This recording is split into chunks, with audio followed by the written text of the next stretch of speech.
2 minutes remaining.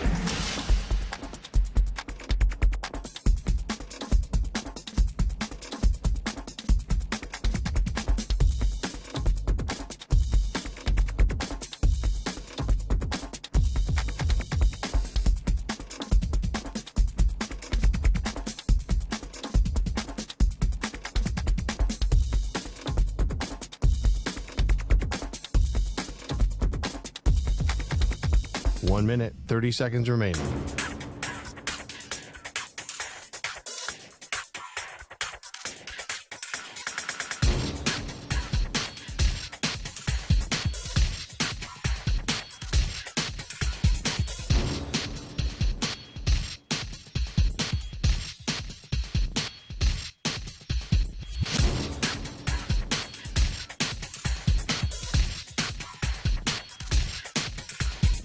One minute remaining.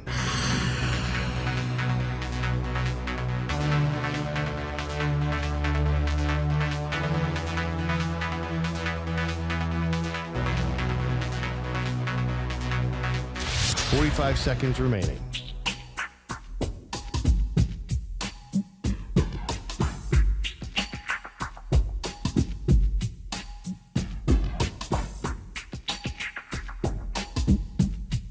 Thirty seconds remaining.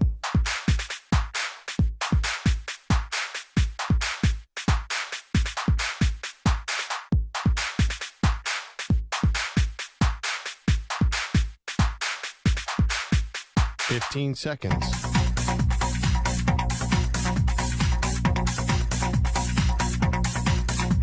Break ends in 5 seconds.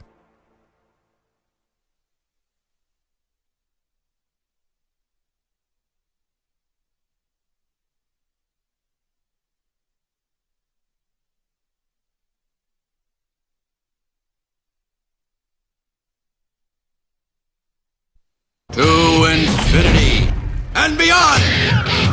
He's live. He's nationwide. This is the Zach Gelb Show.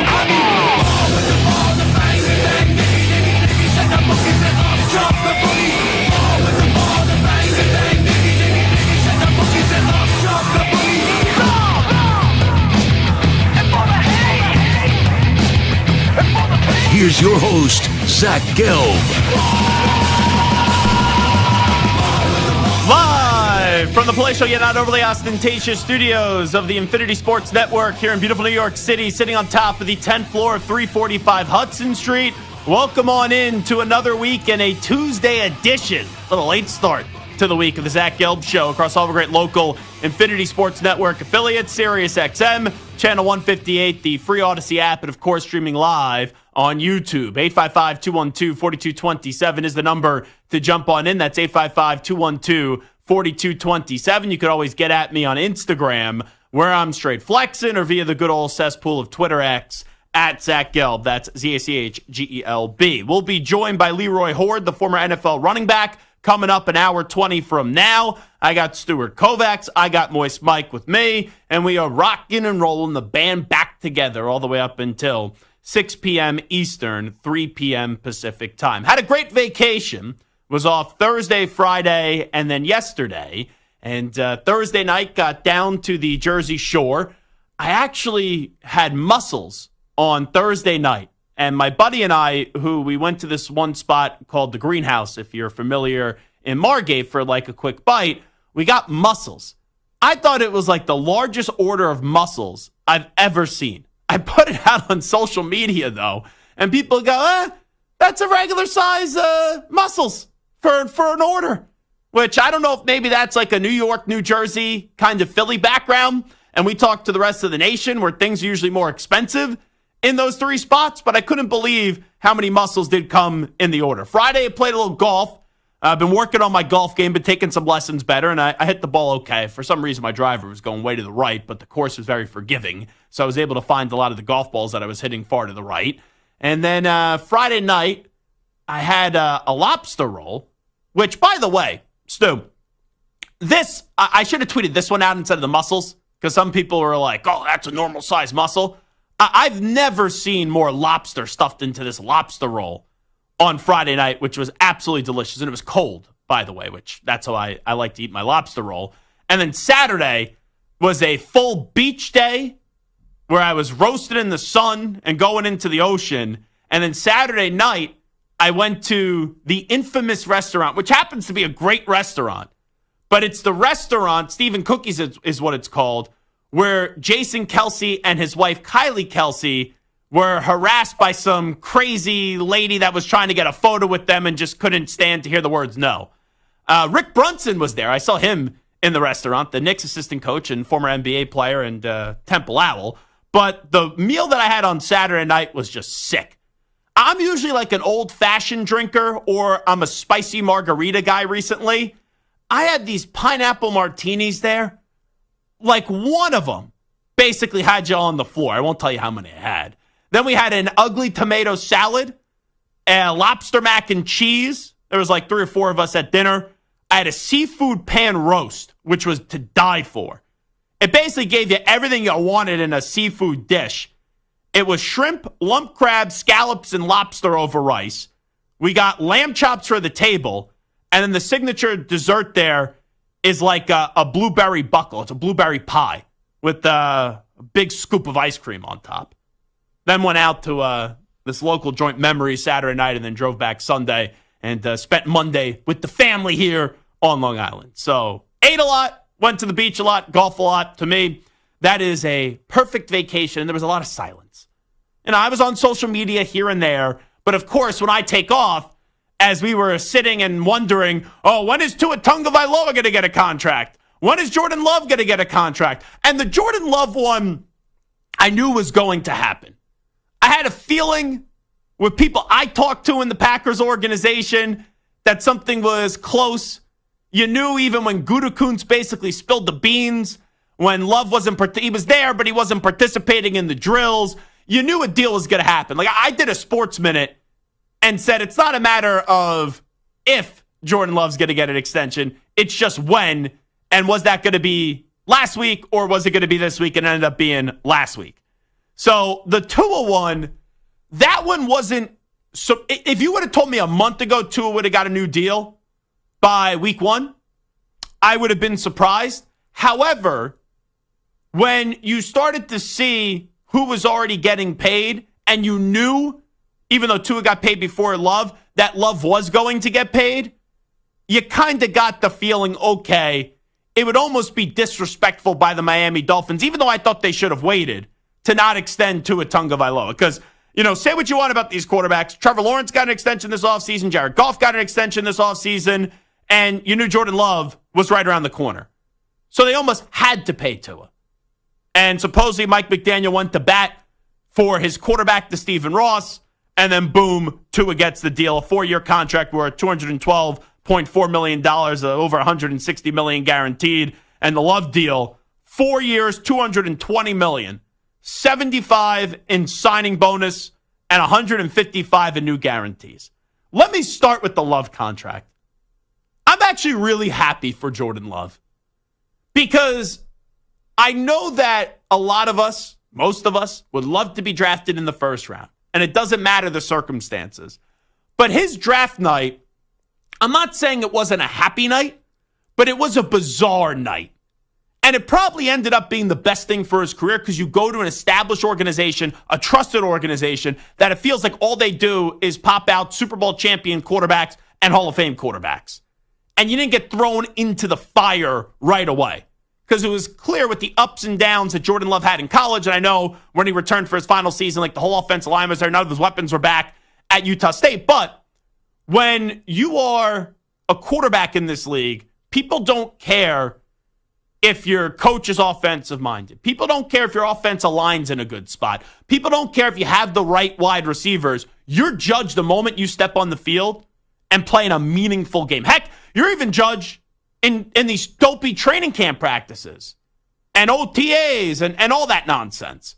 So Jordan Love, sitting was the best thing for him, learning from Aaron Rodgers, but it was an uncomfortable and icy situation. Because Rodgers just kept on yapping and yapping and yapping. He wasn't happy. And there was all this drama and distraction, but Jordan Love was smart. And Jordan Love being smart, and I really do believe this, made this transition as easy as possible because it won over the guys in the locker room. Where Jordan Love basically didn't say anything for 2 years. Like, I remember we had him on after his rookie season when it was like virtual Radio Row because of the pandemic with COVID, if you remember those days. Not that fun. I sat in the studio for like 10 hours and just recorded a bunch of interviews. But we had Jordan Love on, and he gave us nothing, which was the assignment for him. Stinks for us, but was the assignment for him. And I sat there and I pestered him for 10 minutes with questions about Rodgers and the whole situation. But he acted like a professional in every step of the way. Not only acted like a professional, but didn't add to the drama when Aaron Rodgers was stirring that drama cauldron all throughout his final 2 seasons or so, 3 seasons in Green Bay. So good for Jordan Love. And it's one thing to win over the locker room, but even in the first half of last season when things weren't smooth sailing, like we talk about this all the time on this show, we had Kevin Harlan on, and Kevin's like, I believe in Matt LaFleur, but I don't know what to make out of Jordan Love. And he wasn't crazy for saying that at the time because Jordan Love looked disappointing to the first half of the season. But you got to have a little patience. And in the second half of the season, what Jordan Love did was sensational. You talk about his last 8 regular season games, 20 total touchdowns and 1 interception. That showed the Green Bay Packers that their belief in him and Gutekunst being a Jordan Love guy and what they thought and the mountains they moved to get Jordan Love, knowing that would be the end of Aaron Rodgers' career with the Green Bay Packers one day, and he wouldn't retire as a Green Bay Packer, they got the payoff in the final 8 regular season games. And what Jordan Love displayed, even though it was only for half a season, because remember, he then went on into the playoffs, won a postseason game, and then had a good showing up until that final interception in round 2 up against the Niners. He had a very good showing. But Jordan Love showed, man, this guy not only looks like a franchise quarterback, but this guy has top 5 potential. And there's a difference in just having stats that say you're a top 5 guy and then the feel of viewing someone as a top 5 guy. Because you look at Tua. Tua last year had stats that shows he's a top 5 quarterback. But I would never rank Tua Tagovailoa in my top 5 quarterbacks. And I was a big fan of Tua back in college. And I had a lot of injuries since. And I thought I was one of the rare people that got on the radio last year and said that he was going to stay healthy for the entirety of the season. I just felt it. Because when everyone's saying, I can't stay healthy, he's going to be out, at least 5-6 games, you knew that he was going to stay healthy last year. And Tua was good, but I didn't see greatness from Tua last year. And Bill Belichick says it all the time. Stats are for losers.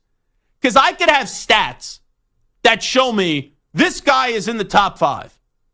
I could have stats that say one thing, but when you watch the games, they're misleading. Jordan Love, first opportunity in a playoff game, he won. Tua Tagovailoa, albeit it was also his first opportunity in a playoff game because he wasn't there the year before because he was hurt, unfortunately with the concussion. They didn't even get a touchdown up against Kansas City Chiefs. So I just look at those 2 quarterbacks, and I know Tua was able to do it over the entirety of the season. And Jordan Love was hot for the 8 regular season games, the last 8 regular season games, and then won a playoff game. But with all that being said, it's like you look at those 2 quarterbacks, both getting paid right now, both still have questions around them.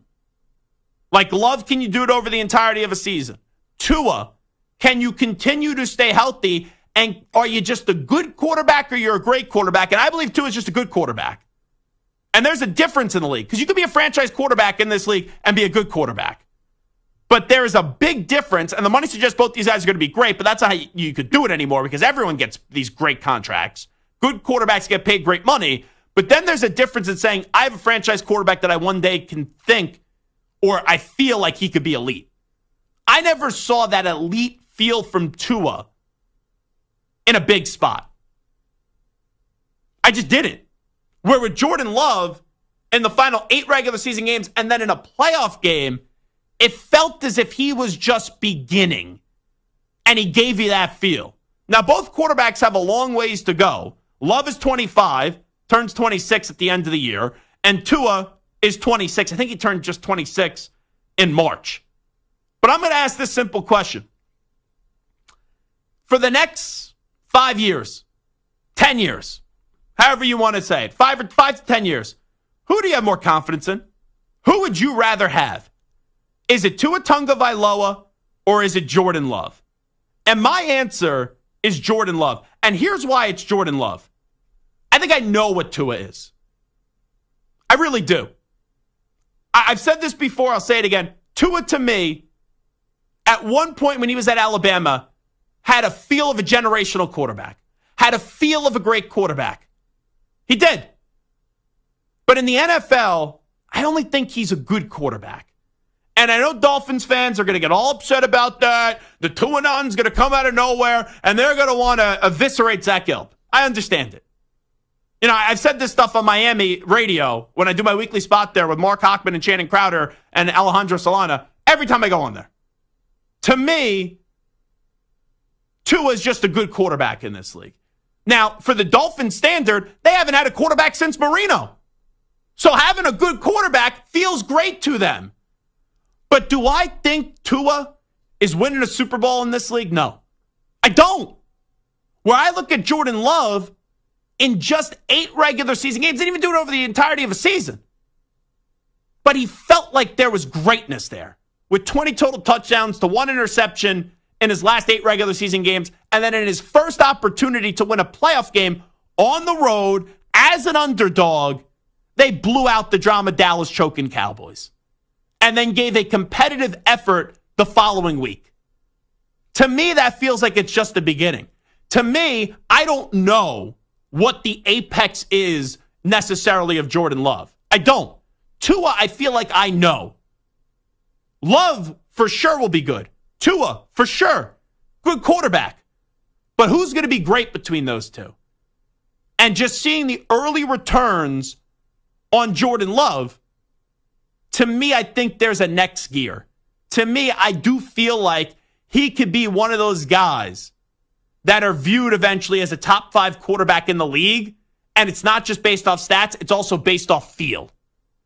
Because Tua, right, has the stats of a top 5 quarterback. But when I watch Tua, I'm never like, I got to have him. He's the guy that I need. He's a guy that's going to go beat Mahomes. Right? He's a guy that's going to go, slay Burrow and Allen in a big spot. Because we've seen the Dolphins beat the Bills before, but after basically leading that division all of last year, the Bills were begging for the Dolphins who were at home to win that division. And the Dolphins couldn't do so. Couldn't do so. So I do think there is a higher ceiling for Jordan Love. So who would I rather have for the next 5 to 10 years? Is it Love or Tua? For me, it is Jordan Love. And that's the poll question. Who would you rather have as a QB, Jordan Love or Tua Tagovailoa? Overwhelming results to start at right out of the gate. The overwhelming majority, 79% say Jordan Love. 21% say Tua Tagovailoa. What say you? 855-212-4227, 855-212-4227. It is the Zach Gelb Show on the Infinity Sports Network. Bill Conley, he put out a list. Best college football players of the 21st century. There are 2 names that I thought of right away. For 1, 2. 2 names that have to be in the top 3. And I'm reading this list, and I don't see him 1, don't see him 2, don't see him 3, don't see him 4, don't see him 5. Those 2 names weren't in the top 5. If you want to tell me they're not top 3, I roll my eyes. But I don't care what analytical or dopey argument you give me. You can't tell me that these 2 guys don't belong in the top 5. I'll tell you those 2 names are, and I'll give you more reactions to this list, because I thought there was 2 names that were also left out of the top 25. One was at least an honorable mention. The other one, it's beyond me how he was not an honorable mention. But we'll get to all that when we return to the Zach Gelb Show on the Infinity Sports Network. We're talking about the best college football players of the 21st century when we come on back. Also, who would you rather have, Jordan Love or Tua Tagovailoa? For the next 5 to 10 years, I'm going Jordan Love. You're in a 5-minute break.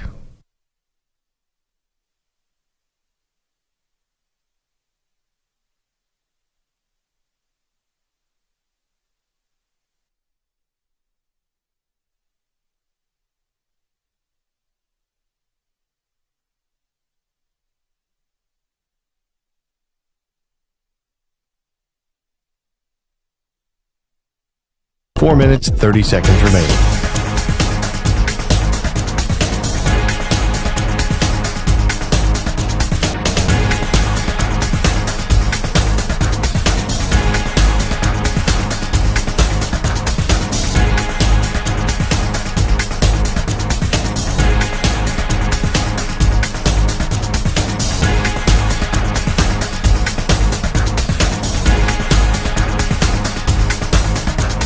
4 minutes remaining.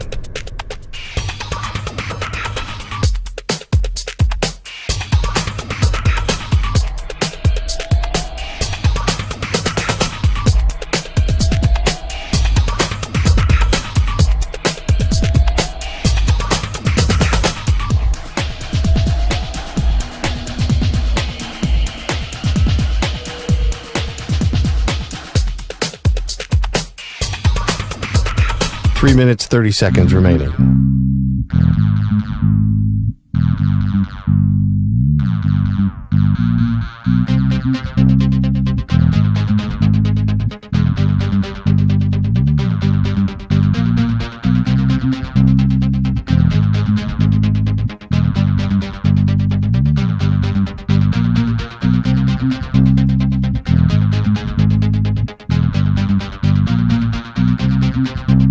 3 minutes remaining.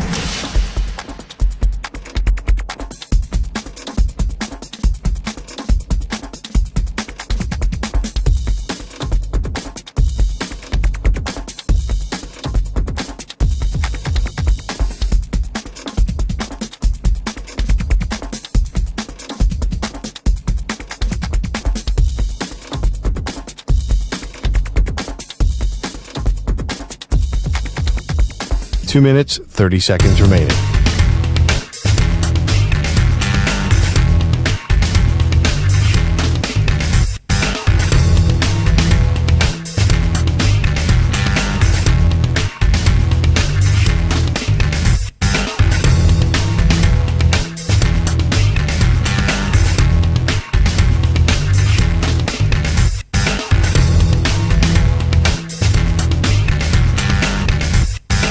2 minutes remaining.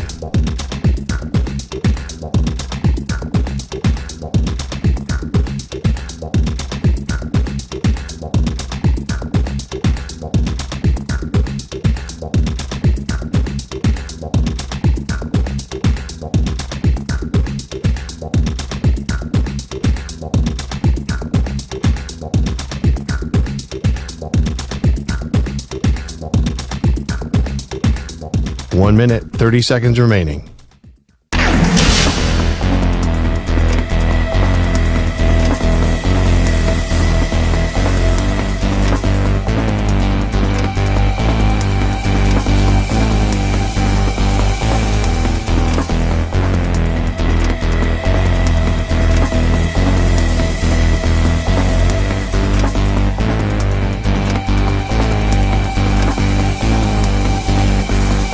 1 minute remaining.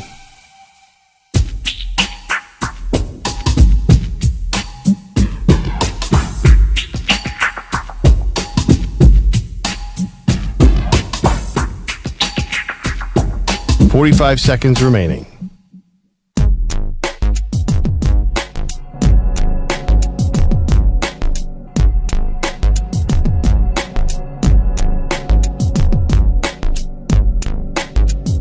30 seconds remaining.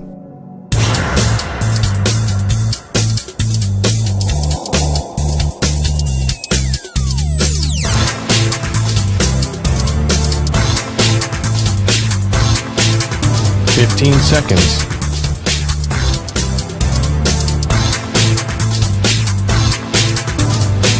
Break ends in 5 seconds.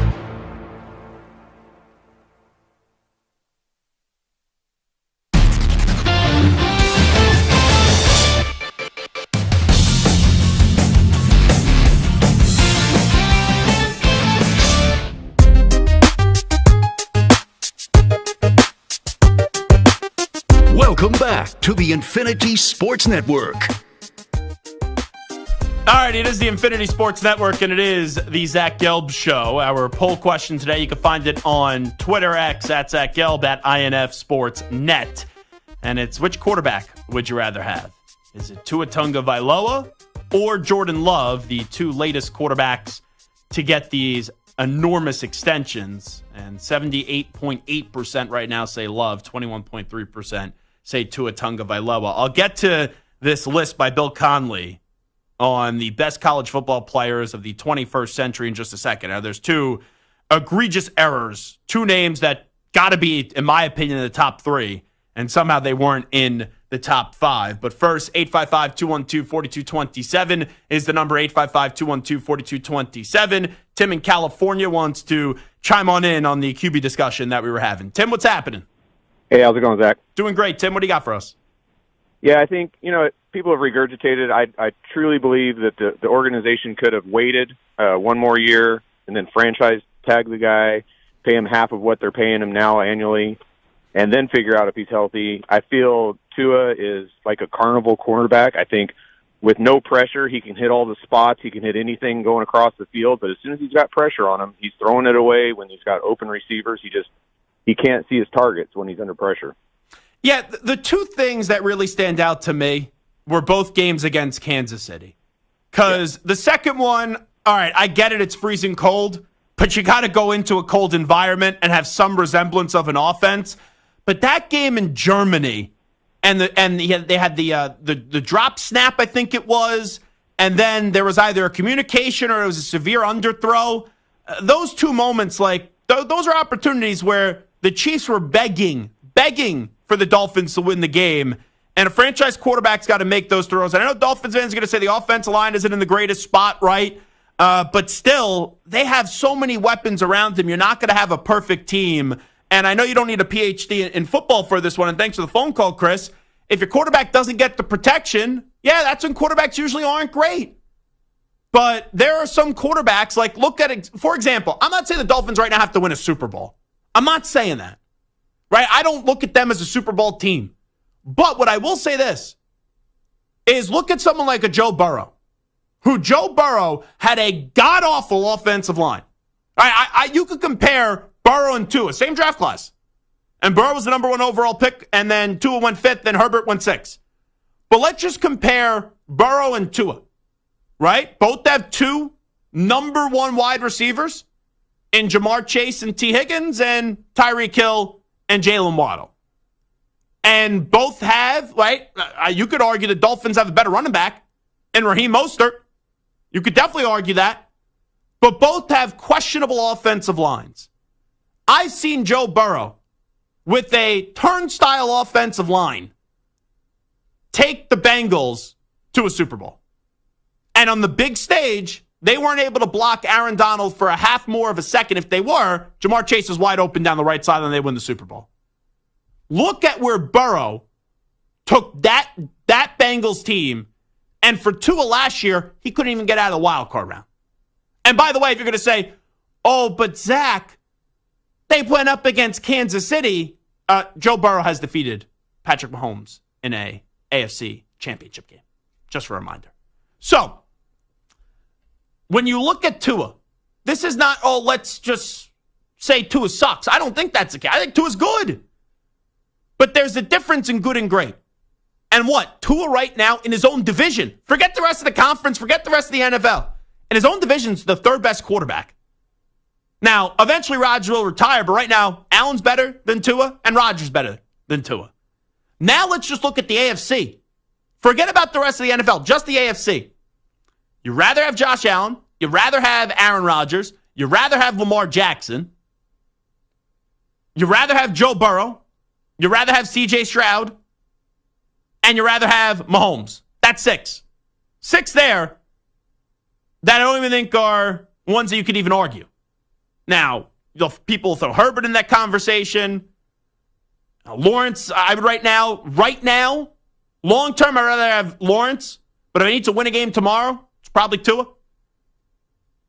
But other than that, you look at this conversation, Tua's not even a top 5 quarterback in his own conference. And it's actually more valuable now to be an NFC quarterback than it is to be an AFC quarterback. Because the AFC guys are already established. In the NFC, Dak's a good but not a great quarterback. Hurts, great season, regressed last year. I think he's going to bounce back, but now we got to see it. Jaden Daniels, will see what happens with the Commanders. Daniel Jones, forget about him with the Giants. He stinks. Goff, good. Let's see if he gets a Super Bowl victory in the next few years. Vikings, we'll see when McCarthy gets on the field. Caleb Williams, got to play first, won't play in the Hall of Fame game, but we know what the projections are him as a QB in this league. Kirk Cousins, he'll be out of there within 2 years, and then we'll see what Michael Penix Jr. could do. Carr, forget about it. Baker, solid. Bryce Young, terrible year one. Hopefully they don't get him killed in year two. Brock Purdy, good. Matthew Stafford, to me right now, the quarterback I trust the most in the NFC. Geno Smith, he's not their long-term guy, but the last 2 years he's been solid. And Kyler Murray got to go show that he could be a good quarterback again. So it's like you look at the NFC, and we go through it, and I even see Stu's laughing. It's like there's a big difference from the AFC to the NFC. The NFC, outside of Stafford, are a bunch of question marks of how many of those guys are going to end up being great. And that's why a guy like Jordan Love, who's in the NFC, I don't think it's crazy to say in short time he could be the best quarterback in the NFC. I don't think that's nuts. Because with Jordan Love, right, we talk about, even when the Bears draft Caleb Williams, there are some Bears fans that are just going to say, they'll find the way to screw it up. They always screw it up. Then, right, Aaron Rodgers with the Jets, you saw it last year. There's just bad organizations that have bad luck, and look, 4 plays into the season, boom, Rodgers done with an Achilles injury. Didn't even get to a full drive before he was done for the season. You look at an organization like Green Bay, Favre to Rodgers, and I'm not saying Love's going to be a Hall of Famer. I'm not saying Love's going to win a Super Bowl, but there's just continuity in that organization of over 30 years. I know there was other people before, like the great Bart Starr. I totally get that, but there's just organizations when you are very, very good and you have Hall of Fame quarterbacks and two that won Super Bowls each, that there's just that feeling of trust. And when Love just scratches the surface a little bit last year, right after waiting, and everyone said, oh, the Pack, I said it, I was on the air the night of the draft doing the show with JR. I'll never forget, we were both in, he was in his house, I was in my basement, as we weren't on location that year because of COVID. And when that pick was made, we're like, they traded up for Jordan Love? Oh, Gutekunst, what are you doing? Go get Aaron Rodgers help, right? Everyone was slamming the Packers. And now here we are a few years later where no one in Green Bay is missing Aaron Rodgers.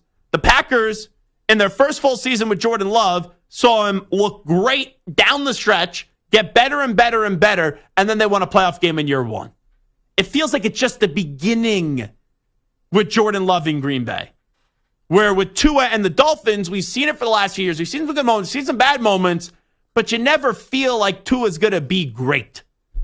I don't feel that with Tua. With Love, you haven't seen as much as him, so that factors into it. But with Love, it's like, look what he did in the final 8 games. We're looking for who could be the face of the NFC moving forward at the quarterback spot, the most important position, not only in the NFL, but in all of sports. And then it's like, wow, look at what Love is going to do. And now there's great intrigue on what he'll be able to do in year number 2 with how it finished towards the end for Jordan Love. All righty, let me get to this list. So at first I thought this was an old list that resurfaced because it was either in late February or early March. I remember we were reacting to Bill Connelly's list. It was the top 25 college quarterbacks, or maybe it was even 75. It was like a crazy number. I think it was more than 25. I think it may have been 75 quarterbacks of the 2000s in college, from 2000 and on. So the other day, he put out college football's top 25 players of the 21st century. Number 1 was Ndamukong Suh. Number 2 was Baker Mayfield. Number 3 was Cam Newton. 4 was Vince Young. And 5 was Ed Reed. And I'm sitting there as I'm reading this, and I go, did I miss Tim Tebow? Did I miss Reggie Bush? Because right away, I thought Tim Tebow and Reggie Bush to me were the first 2 names I thought of. Since 2000, and this isn't who went on to have the greatest pro career. This was the way that this list is worded is the college football's top 25 players of the 21st century. And some guys have these long careers. Other guys, like a Joe Burrow, have one of the greatest quarterback seasons I've ever seen from a college quarterback, but it was 1 year at LSU. But a guy like Tim Tebow and Reggie Bush both had the longevity. They both won national championships, and they both won Heisman trophies. They, to me, are the two most recognizable college football players from the early 2000s. Right? I don't even think it's debatable. What those two did for the sport at those two enormous, like USC and Florida we're talking about. I don't get how you leave them out of the top five. Now, albeit they were 6th and 7th, respectively, with Tebow being 6th and Reggie Bush being 7th. And okay, Ndamukong Suh, no problem in the top five. One of the most dominant college football players I've ever seen. Totally get that. But for the Tim Tebow part of it, you're going to put 1, 2, 3 quarterbacks in front of him? How do you put 3 quarterbacks in front of him? I was surprised by that one. And Reggie Bush falls to 7? 7. That makes no sense to me. It doesn't. And I went back, and I was looking back at how I ranked the 5 quarterbacks going back to when we did this list in February or March when Tim put it out just for quarterbacks. I had Tebow 1, Joe Burrow 2, Vince Young 3, Cam Newton 4, and Deshaun Watson 5. You know, Baker Mayfield, really great college quarterback, won a Heisman. Great story. They didn't win a college football playoff game. Forget a national championship. They didn't win a college football playoff game. And, okay, a guy like Johnny Manziel, we talk about recognizable. You know, you think of him. But here's one name. It's crazy how this guy, and hey, I didn't have my top 5 for just quarterbacks. But you're doing a list, top 25 players of the 21st century in college football. You don't want to put this guy in the top 25? All right, that's your right. How he didn't even get an honorable mention. Matt Leinart. I couldn't believe that one. You know, RG3, he at least got an honorable mention. Like, you win a Heisman Trophy, you would, and they only give him out one a year, you would think you'd be in the top 25 players in the 21st century. RG3 was an honorable mention. Marcus Mariota was also an honorable mention as well. But the quarterbacks that they put out, here are all the quarterbacks that they put out in front of Matt Leinart. Some fair, some not. Right? I'm not saying he was in my top 5 in quarterbacks, but here are all the quarterbacks in front of Matt Leinart. Baker, Cam, Vince Young, Tebow. You then had Joe Burrow. Let's see as we go through the entirety of this list. Deshaun Watson, Kyler Murray, Lamar Jackson, and that was it for the top 25. How is Leinart not in the top 25? Not even an honorable mention. First 10 out, alphabetical order. Not a single mention of Matt Leinart. Let's go to Pete in Portland, Oregon. He's next up on the Zach Gelb Show, 855-212-4227. Pete, what's shaking? How you doing? Hey, Good. Well, first of all, between 2012 and 2014, and I've been watching college football at the University of Oregon since 1972, and I've seen all the USC running backs come all through, and I saw Reggie Bush. Obviously, I saw Christian McCaffrey. Sure. I saw, Elway, all those guys. No one was more dominant than Marcus Mariota. Here's my case. We were up 50 when in all of college football, you're saying? Oh, hell yes. We were up 50-0 at halftime, and Marcus Mariota never played the second half.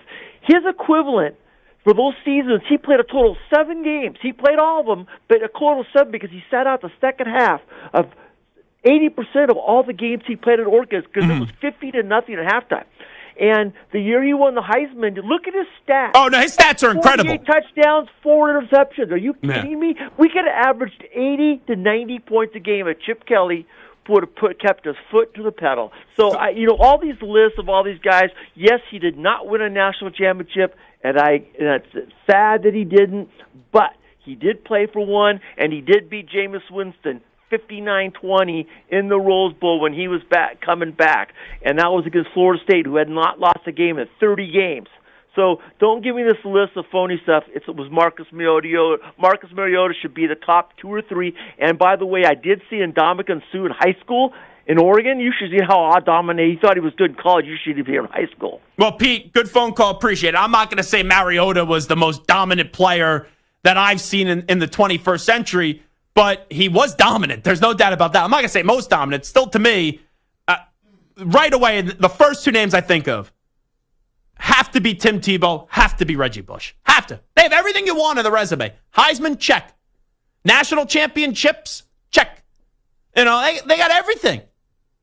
But you look at what Mariota did, 3 years as a starter at Oregon, 105 passing touchdowns to 14 interceptions and 10,796 yards. It does feel like, anyone a Heisman, does feel like that should be a little bit more than just an honorable mention. That's just me. All righty, it is Zach Gelb Show on the Infinity Sports Network. Mike Evans considered the Chiefs or the Texans. How important is it to you for a player to stay with one team throughout his entire career? Obviously, Mr. Tampa Bay, Mike Evans, back with the Buccaneers. We'll get to that on the other side. Update time. Here he is, the Ackman, Rich Ackerman. Infinity Sports Network. Sports Flash. And it's sponsored by Progressive Insurance. Protect your family, your phone, and your furry friends with life, electronic device, and pet health insurance. The redemption tour is complete. Simone Biles and Team USA won the gold in the team competition after a silver medal 4 years ago. They topped Italy by a whopping amount, nearly 6 points. Biles fought through a calf injury to lead the U.S. to their 3rd gold in the event in the last 4 Olympic Games. Baseball today, the Guardians blanked the Tigers 5-0, getting home runs from Jose Ramirez, his 27th, Josh Naylor, his 23rd, and Brian Rocchio's 4th to take the 2-game series from Detroit. Trade deadline is still a couple of hours away. The Diamondbacks acquiring Josh Bell from the Marlins for cash considerations. The Marlins also sending pitcher Taylor Rogers to the Orioles, while the Royals are reportedly acquiring reliever Lucas Erceg from the A's. The Phillies will try to bounce back tonight against the Yankees and will send 11-game winner Aaron Nola to the mound after getting shellacked last night 14-4. I'm Rich Ackerman. Hey, like us on Facebook. Our handle is INF Sportsnet. That's INF Sportsnet for our Facebook page. This is the Infinity Sports Network.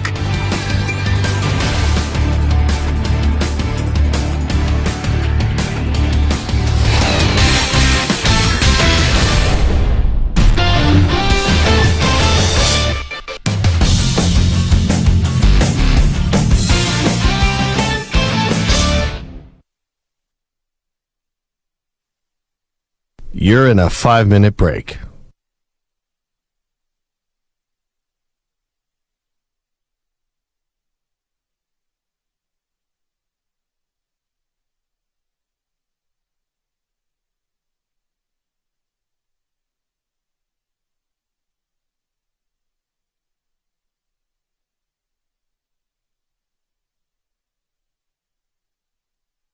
Four minutes, 30 seconds remaining.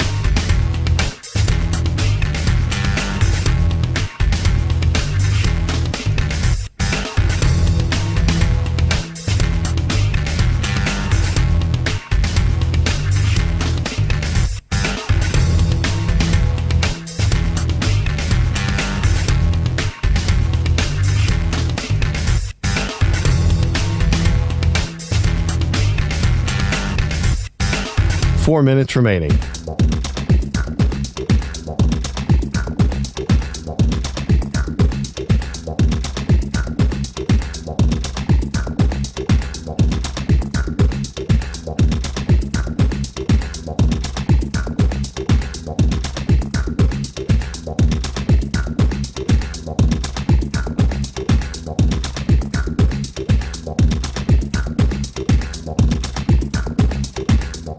Three minutes, 30 seconds remaining.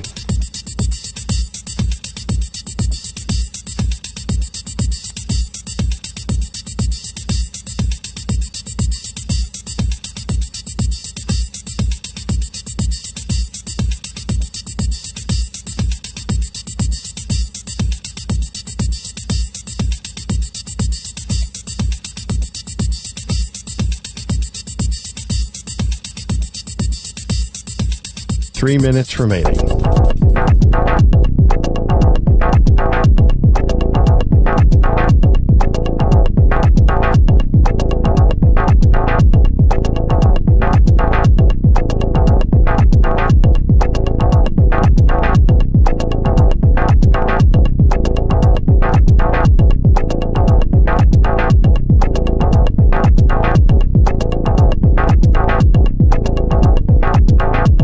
Two minutes, 30 seconds remaining.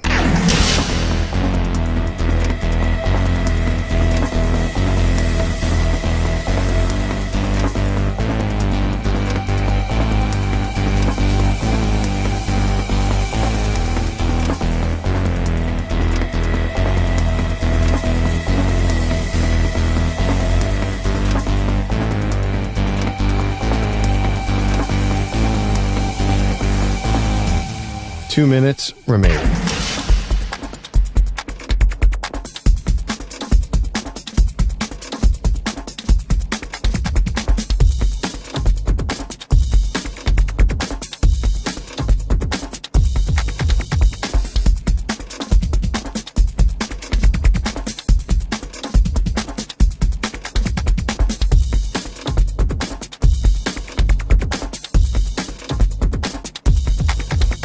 One minute, 30 seconds remaining.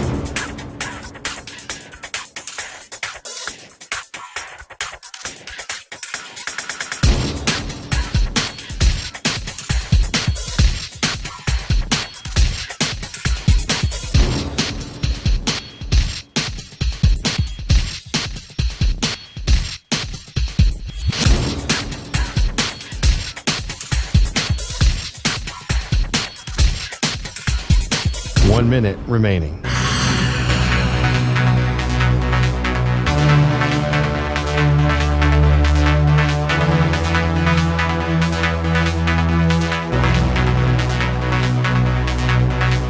Forty-five seconds remaining.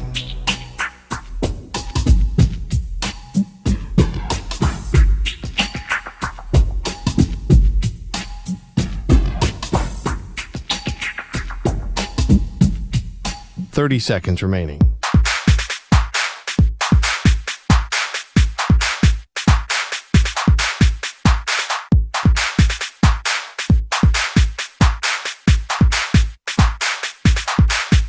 Fifteen seconds.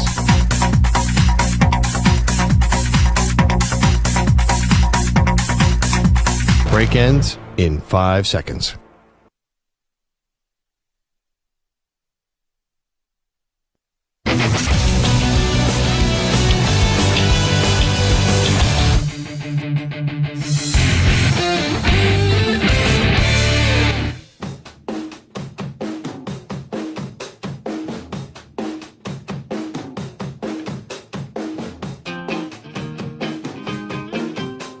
You're listening to the Infinity Sports Network.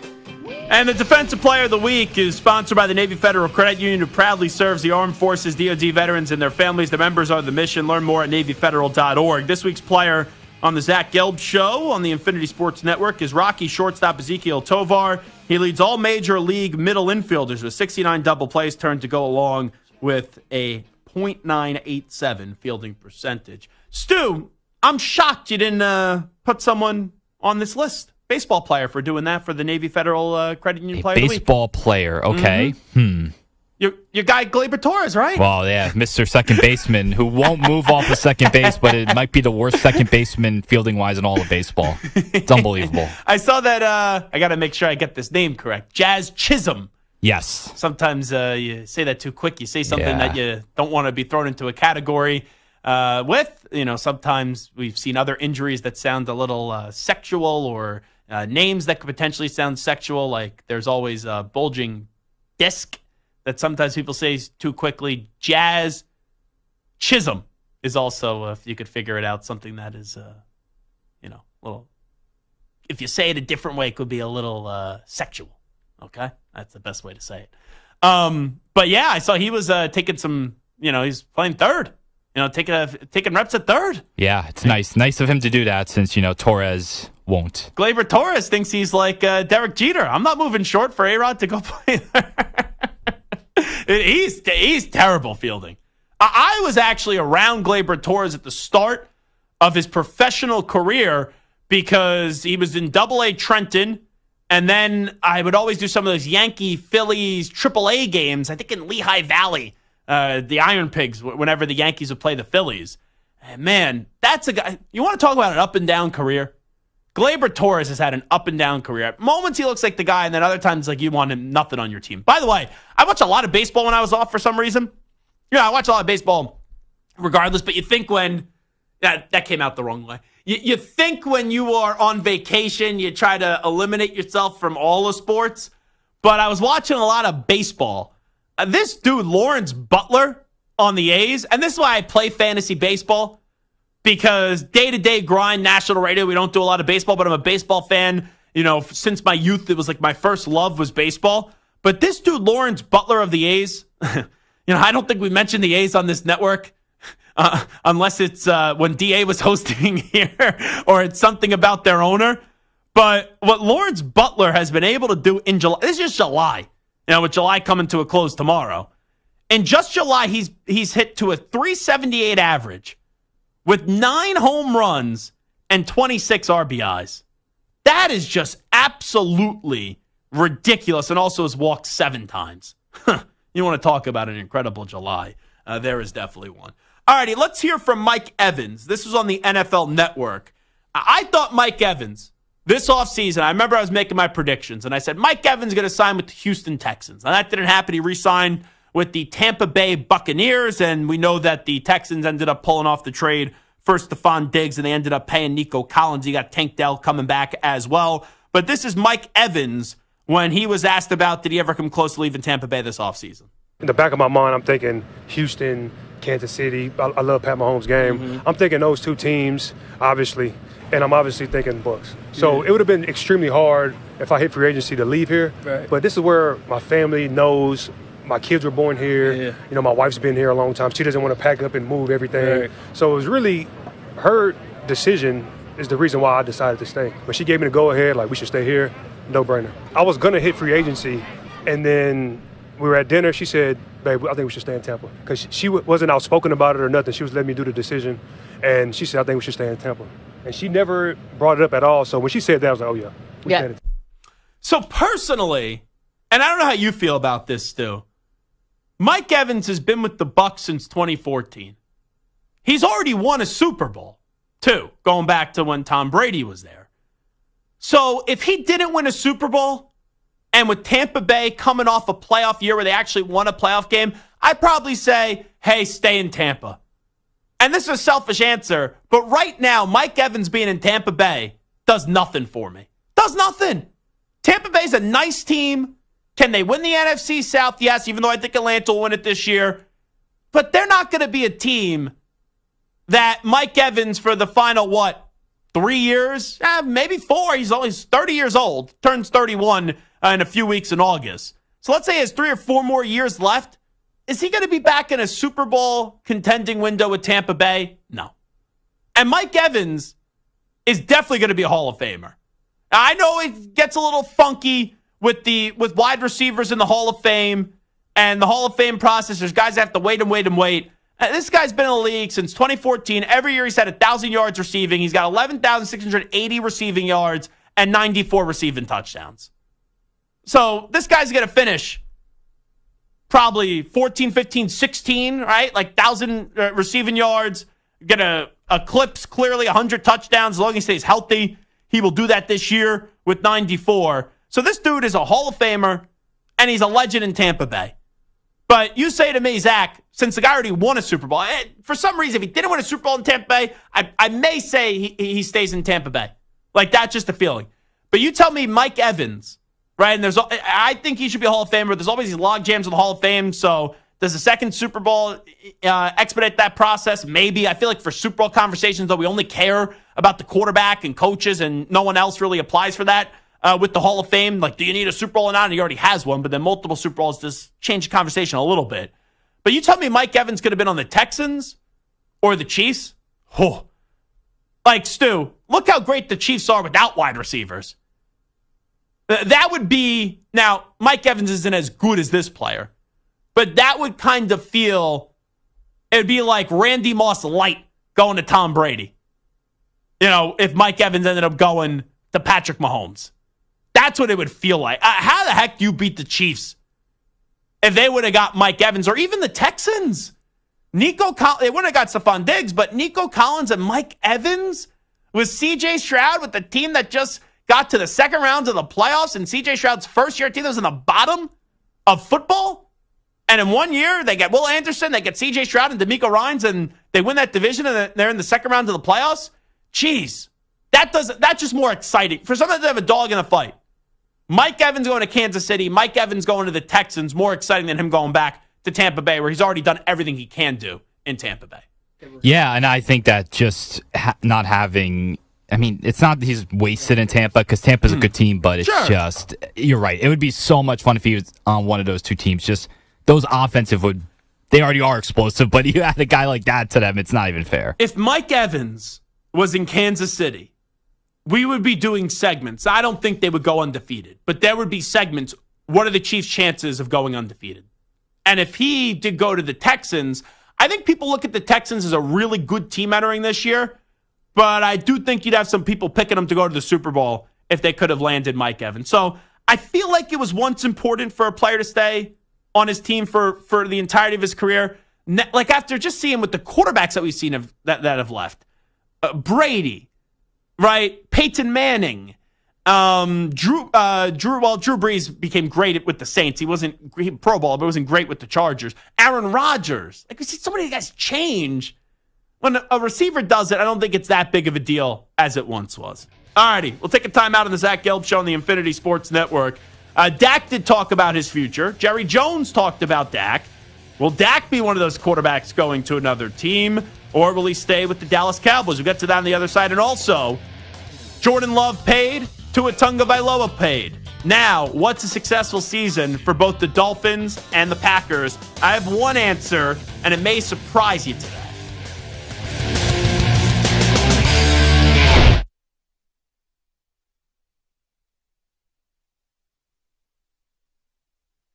You're in a 5-minute break.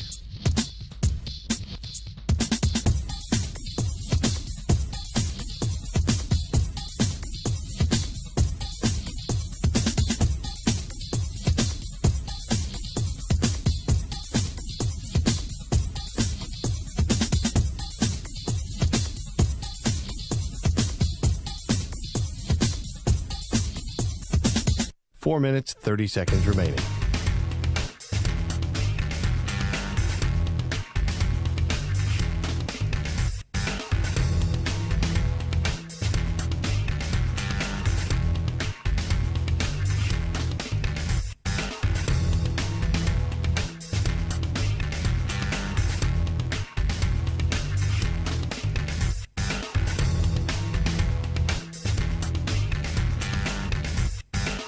Four minutes remaining.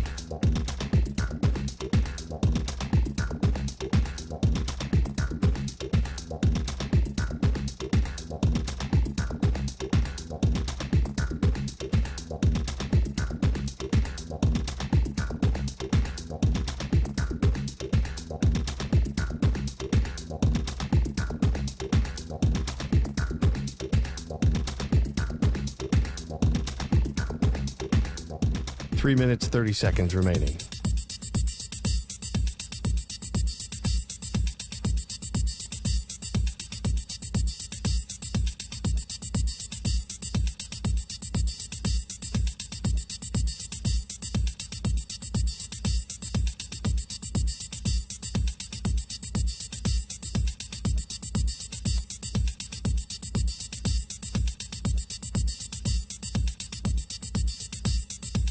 Three minutes remaining.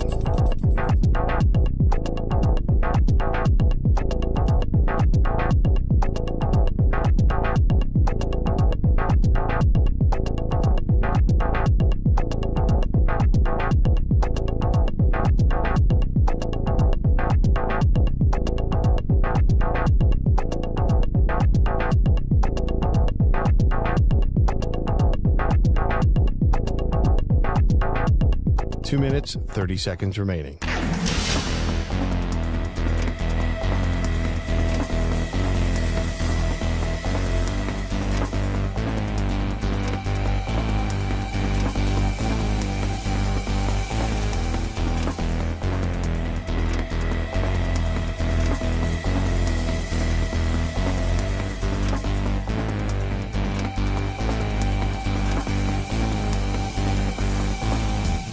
2 minutes remaining.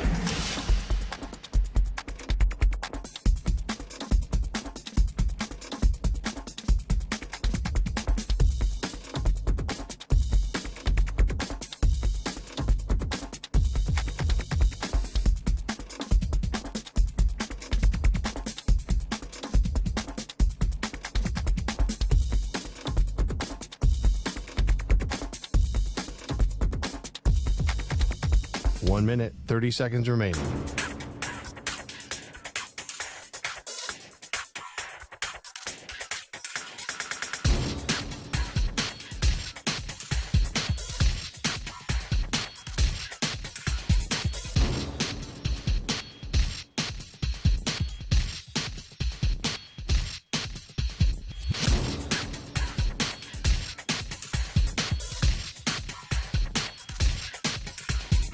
One minute remaining.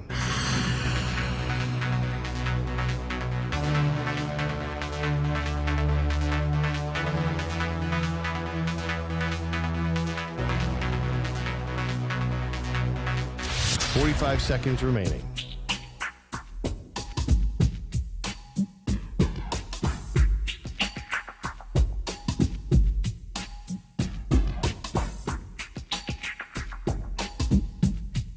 Thirty seconds remaining.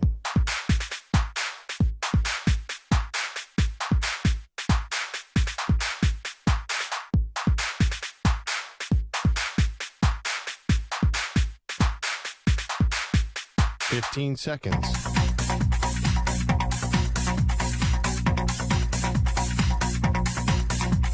Break ends in 5 seconds.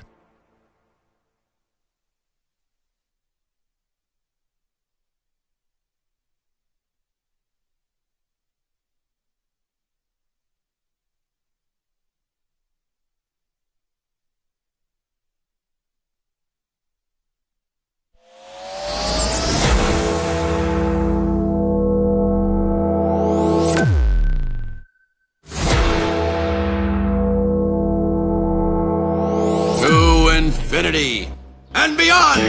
He's live. He's nationwide. This is the Zach Gelb Show. Ay, ay, ay, ay, ay, ay, ay. It's already starting, folks. This is why I hate NFL training camp. I really do. I hate those monotonous OTAs as well, because there's all these overreactions about nothing.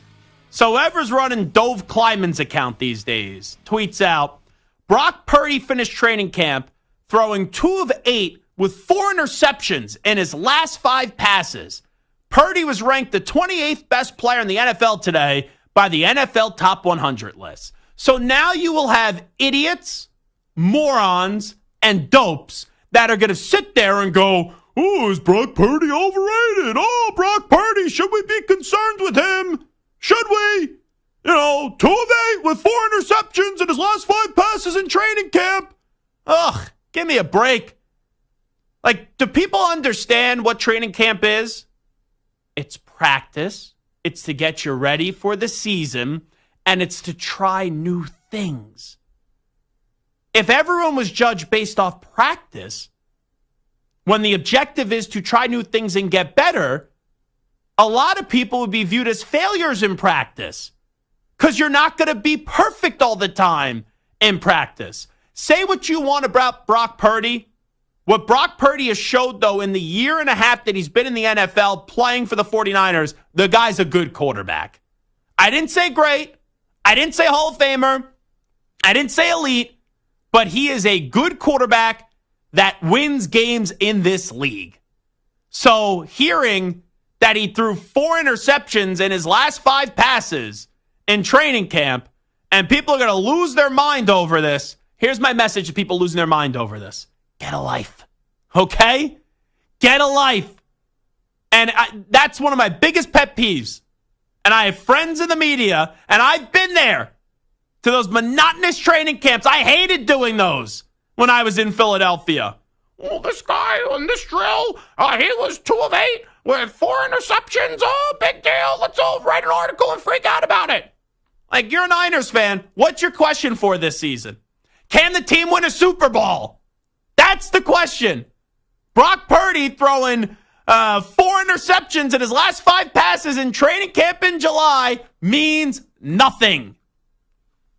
I was almost going to say a 4-letter word that I couldn't say on the radio right there. So, come on. Jeez. That stuff drives me crazy. Like, Stu, I'm sorry to lump you into this. Think about it. There will be some Niners fans today freaking out over those Brock Purdy stat lines. Or NFL fans. Just don't even put Niners fans into this. Some fans will be freaking out about this. And Brock Purdy, right, is in a good spot. Brock Purdy's a good, solid quarterback that had his team in the Super Bowl last year and the year prior to that NFC Championship game. What is it like for you, being a Raiders fan, where you got Aiden O'Connell and Gardner Minshew, and you don't have a great quarterback, you don't have a great situation, and I'm sure you see a lot more of these tweets than what 49ers fans are used to. Yes. Would you like me to read a tweet from Tashawn Reed, who covers the team for The Athletic? Yeah, go ahead. From a little earlier today. Aiden O'Connell took most of the starting snaps at quarterback today after Gardner Minshew got the majority of the starting reps on Monday. O'Connell was a little better today, but neither performed well. Oh, I thought you were going to say, like, in 8 passes, he was 7 of 8 with 4 touchdowns or whatever. Because that's what usually happens with the bad teams. They overachieve. You overhype the guy, and then he's garbage once September rolls around. I'll tell you, it's weird because with what my team did for 20 years, I never had to care about training camp. Training camp to me is just, don't get hurt. Preseason games, don't get hurt. Because you know what your team's capable of when they're healthy. Now my team is really young, and I've been following this stuff. And there's one player that the Patriots drafted out of UCF who used to be at Alabama, Javon Baker, who you're hearing these rave reviews about him. Rave reviews at training camp. And he has a big personality. I hope his big personality, though, matches and lines up the big plays on the field when they actually matter. But I have now been one of you, all right? Because I was in elite category for all those years. You couldn't get into my club. I was in the elite fraternity. I was standing in the penthouse, and you couldn't even get access to my floor because there was guards outside of it. But now I have fallen. Now I am in the 1-star hotel. Not even a 2-star hotel. I'm in a 1-star hotel where I have to be like all the rest of you. And I got to actually pay attention to training camp to get a little excitement about my team this year. I know it's hypocritical. But I am looking at what is Drake May doing. Oh, Matthew Judon's fighting with Jerron Mayo and Elliott Wolf about his contract. Oh, you got Javon Baker, the soon-to-be touchdown maker. I am alive with training camp now. 2 years ago, I went to Patriots joint practices with the Carolina Panthers. Alan Siegel, longtime Ion football reporter, here with us on, at the time, CBS Sports Radio, now Infinity Sports Network. Let me tell you, he asked me 3 weeks ago, will I see you at training camp this year? I said, absolutely not. I may regret that. I may now need to go to training camp and fully embrace training camp. I may need to be like Elliot Shore Parks, who works for Sports Radio 94 WIP, with that big notepad tracking what everyone does, throwing the passes. Oh, boy. I don't know how to be a football fan anymore. I really don't, Stu. Because my team was the team for 20 years, and I know it's smart for Drake May not to start week 1. I don't think he will start week 1, but I have that like internal fight of I know it's smart, but seeing Jacoby Brissett isn't exciting. And I'm reading about all these young receivers when I know the Patriots don't have a talented roster, and hearing about Polk and hearing about Baker.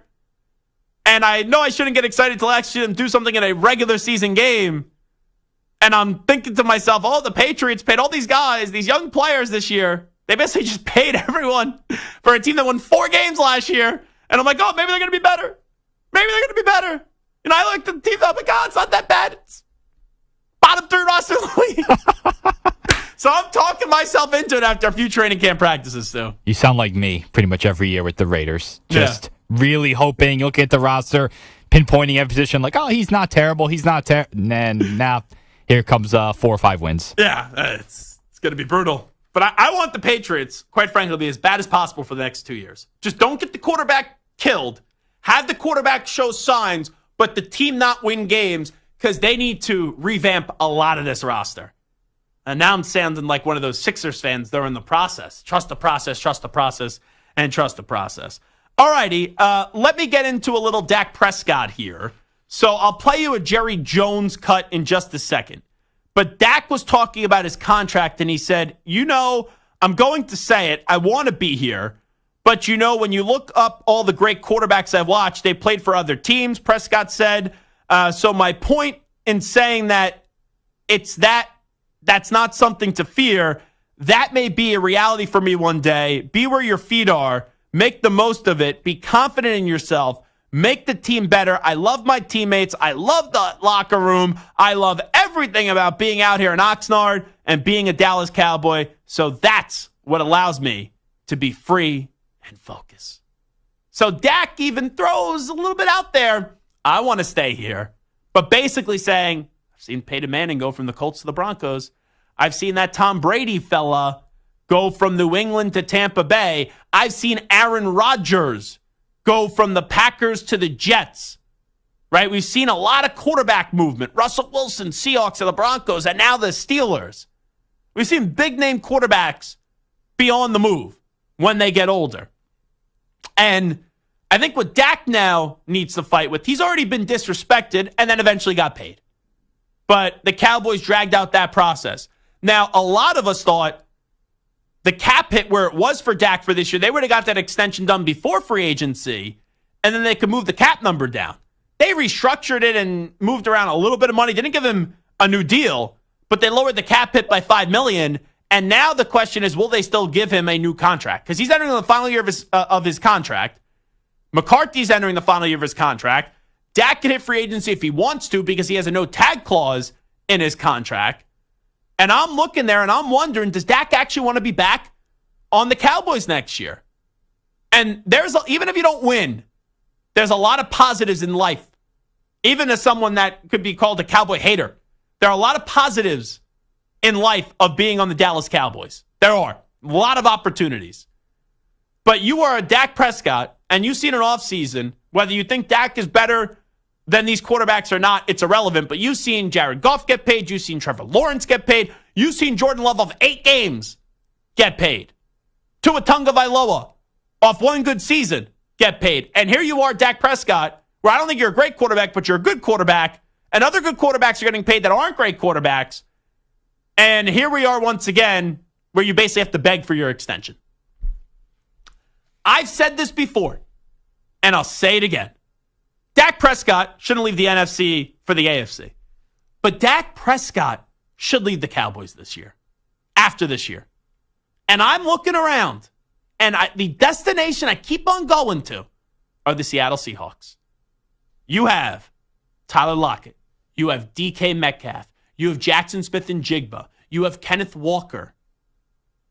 And you have someone in Geno Smith who, he's solid, but he's not a franchise quarterback. To me, Dak Prescott at the end of this season should leave the Cowboys and go join the Seattle Seahawks. Here is Jerry Jones the other day at training camp in Oxnard.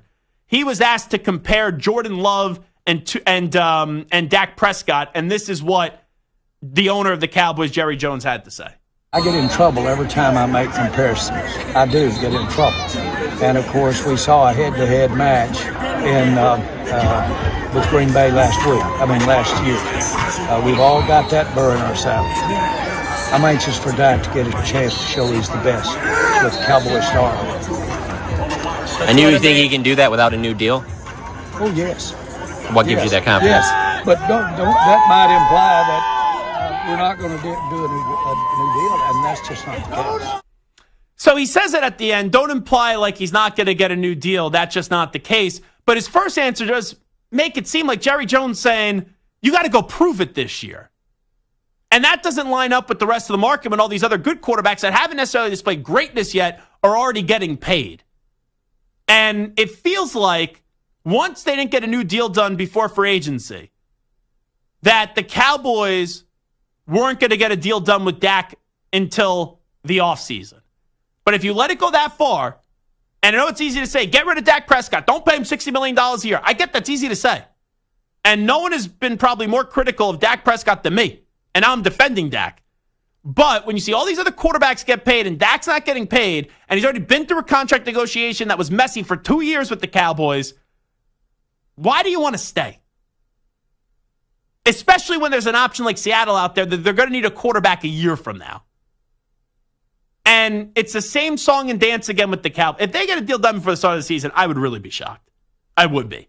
So there's Jerry Jones on Dak Prescott. One more thing here, because we're going to talk to Leroy Hoard coming up in about 10 minutes from now. What's a successful season? Because we led the show with the Dolphins and the Packers. We led the show with Jordan Love getting his new deal and Tua Tagovailoa getting a new deal. What's a successful season for the Dolphins this year? Now that they paid Tua. They got to win a playoff game this year. I'm not even saying they got to win the AFC East. That division's very good at the top with New England. Excuse me, not with New England. New England's at the bottom. They stink. But with Buffalo, with the Jets, and with Miami. Those teams, you're splitting hairs. You really are. So if you're a wild card team, again, you got to go win a playoff game this year. That, to me, is how I'm going to define success for the Miami Dolphins. For the Packers, I think it's just show some consistency. Like last year, I thought the Packers overachieved from what was expected out of them. They made the playoffs. They won a playoff game. Love was great in the second half of the season. 20 total touchdowns and 1 interception. Now show me you could replicate that. And as long as the Packers just get back to the divisional round this year, I don't think I'm going to be crushing the Green Bay Packers. I think a lot of people, that's going to be surprised, are going to say, oh, you got to take it the next step. You got to go to an NFC title game. You got to go to a Super Bowl. There's a chance that those things could happen. I personally think the Lions in the NFC are better. The Eagles, I think, are better. The 49ers are better. Heck, I think the Rams are slightly better than Green Bay entering this season. So I'm not going to say, go be an NFC championship game. But if they show me that they could repeat and then Love just gets better through the entirety of the season, what they did last year, it's going to be tough for me to be critical of the Green Bay Packers. All righty. The biggest question with the Dolphins has been answered. They paid Tua Tagovailoa. Let's go down to Miami next, where we'll talk to Leroy Hoard, who does a great job as a host of Tobin and Leroy on 560 WQAM in Miami. We're previewing the Dolphins next. You're in a 5-minute break.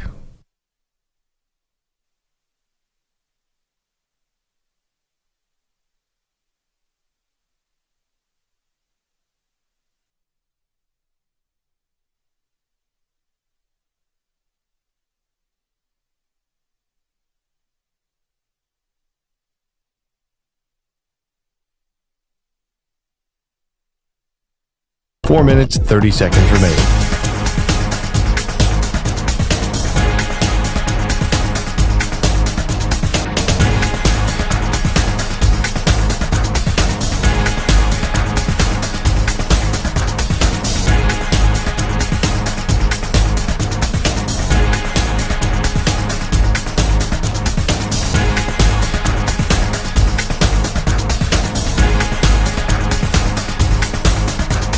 Four minutes remaining.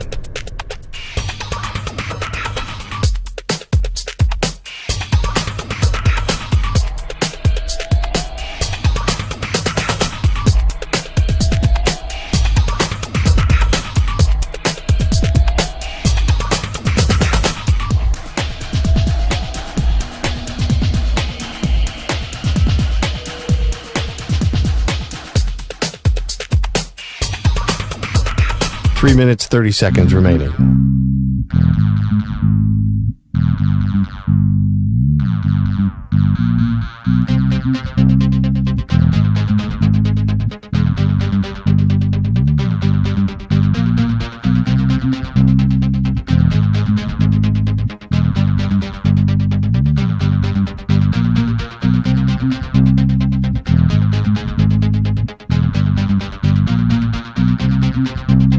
Three minutes remaining.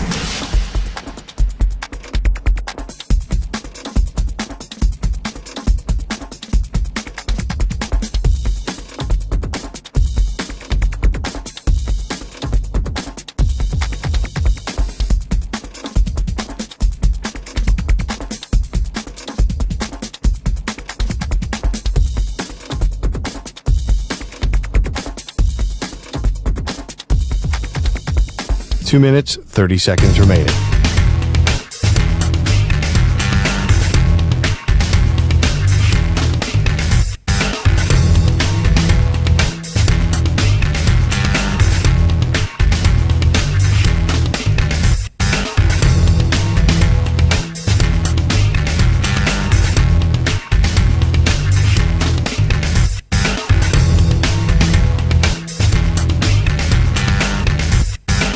Two minutes remaining.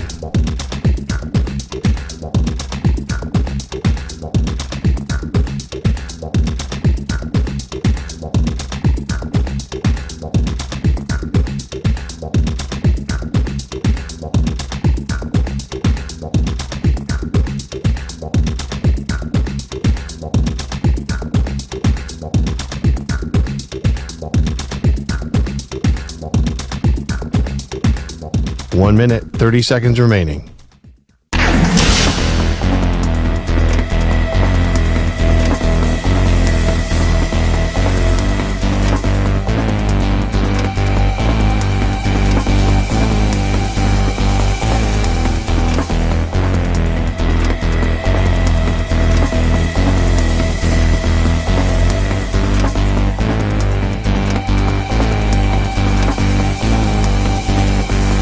One minute remaining.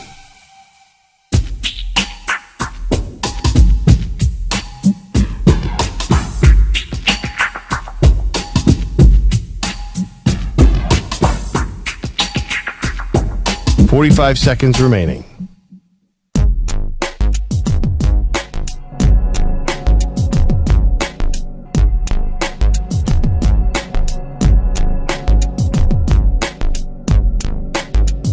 .30 seconds remaining.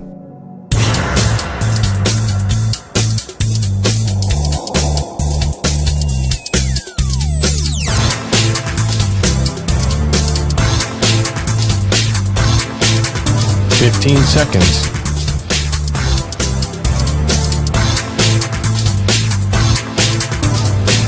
Break ends in 5 seconds.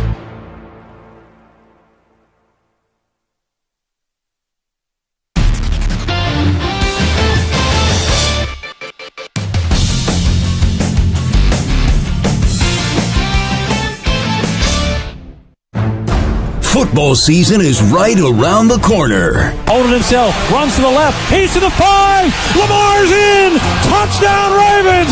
They're going to have a championship game in Baltimore because the Hayes of the Barn! Will it be your team's year to hoist the Lombardi? In the shotgun, Mahomes, he runs and he throws, caught, touchdown, it's caught, Hardman caught the ball, the Chiefs have won, the Chiefs have won! The entire bench empties, chasing Mahomes in the end zone. Their third Super Bowl in 5 years. We preview all 32 teams right here on the Zach Gelb Show. The Miami Dolphins. All righty, the Miami Dolphins are back in the playoffs once again. This time, Tua was able to play, though, in the playoff game. The Kansas City Chiefs, though, did defeat the Dolphins, and they did go home wild card weekend. But the biggest news with the Dolphins these days is Tua Tagovailoa going to get paid? And we got that answer last week. They finally found a way to get that 4-year extension figured on out, $212.4 million for Tua Tagovailoa. So let's preview the Dolphins right now with the former NFL running back that does a great job hosting middays on 560 WQAM, Tobin and Leroy. And that is my pal, Leroy Hoard, here with us. Leroy, how you been, my friend? What's up, Gelby? What's going on? Well, I'm fantastic. I'm feeling great. And now you guys finally got that answer to the Tua question. Would it be taken care of before the start of the season? Your thoughts, your analysis on the deal that Tua Tagovailoa did get last week? I think you have to. I mean, when you look at, here's the quarterbacks that got paid. Jordan Love, Trevor Lawrence, and Justin Herbert. Tua is right on par with them. And Jordan Love, they paid Jordan Love and he played half a season. So don't tell me about what Tua has or hasn't done. Look at production. Look at what he's done. And Jordan Love, consider this. Jordan Love sat for 3 years. He was supposed to play like that. He was supposed to come in and be ready. What happened to Tua his first 2 years is almost a crime against an athlete. And he still got through that, had the 1 year where he was kind of banged up. It happens to athletes where you have that 1 year where you cannot get healthy. He played all of last year, kind of faded at the end of the year. Why? The question you have to ask is, why did the Dolphins fail? It's easy for us as dum-dums of football to say, oh, it was Tua. If we had a better quarterback, that's not accurate. It's not.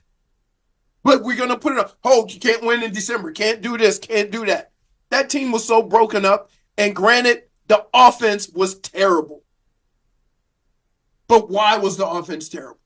Tyreek was on one leg. Waddle was barely playing. And so it was a collapse of epic proportion. But you still have to step back and look at the situation and say, who is the best guy to lead this offense? It's Tua. Based on the fact that he gets rid of the ball quickly and is extremely accurate. And he throws where quarterbacks hate to throw. And that's in the middle of the field. Leroy Hoard is here with us. And let me be clear, because I don't want to dance around the topic here. I said for most of the offseason, I would wait until next year to pay Tua. But with that being said, once Trevor Lawrence got his deal, and then once Jordan Love, it was clear he was going to get his deal by sitting out in training camp. I was on with your afternoon guys, Hochman and Crowder. I said, if they don't pay him, it would be now disrespectful. So once those two things happen, if he is your franchise quarterback, you had to get this deal done. And I'll give credit to Mike McDaniel. I don't know how true this is, but I heard Tua say it. Him going to Stephen Ross and saying, going to bat for his guy, once again shows you what Brian Flores didn't do for Tua, which was just simply believe in him. But and I would say this. One of the reasons why I have the utmost respect for Tua, along with his skills. Do you know, you've been around athletes enough.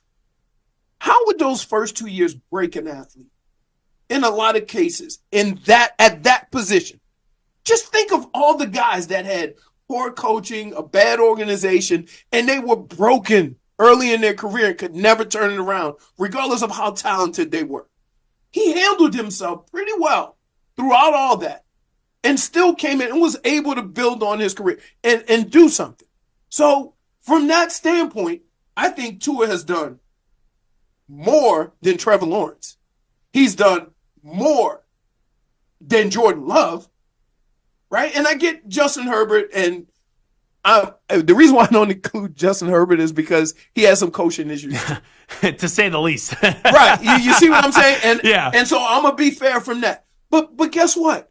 Like, we can say the same thing about Lamar Jackson. But Lamar won 2 MVPs. Now, he hasn't had the success in the playoffs. Hold on. But again, look at it from my standpoint and how they talk about Tua. Because Tua led the league in passing. And the complaint was he can't win a big game and he didn't win a playoff game. When I said, my reply was, no quarterback has in 20-plus years here. So calm down, right? With Lamar, the complaints are now he can't win a big game. Sure. But it's hard. Let's not just make it sound like, oh, if we had a different quarterback, we could win.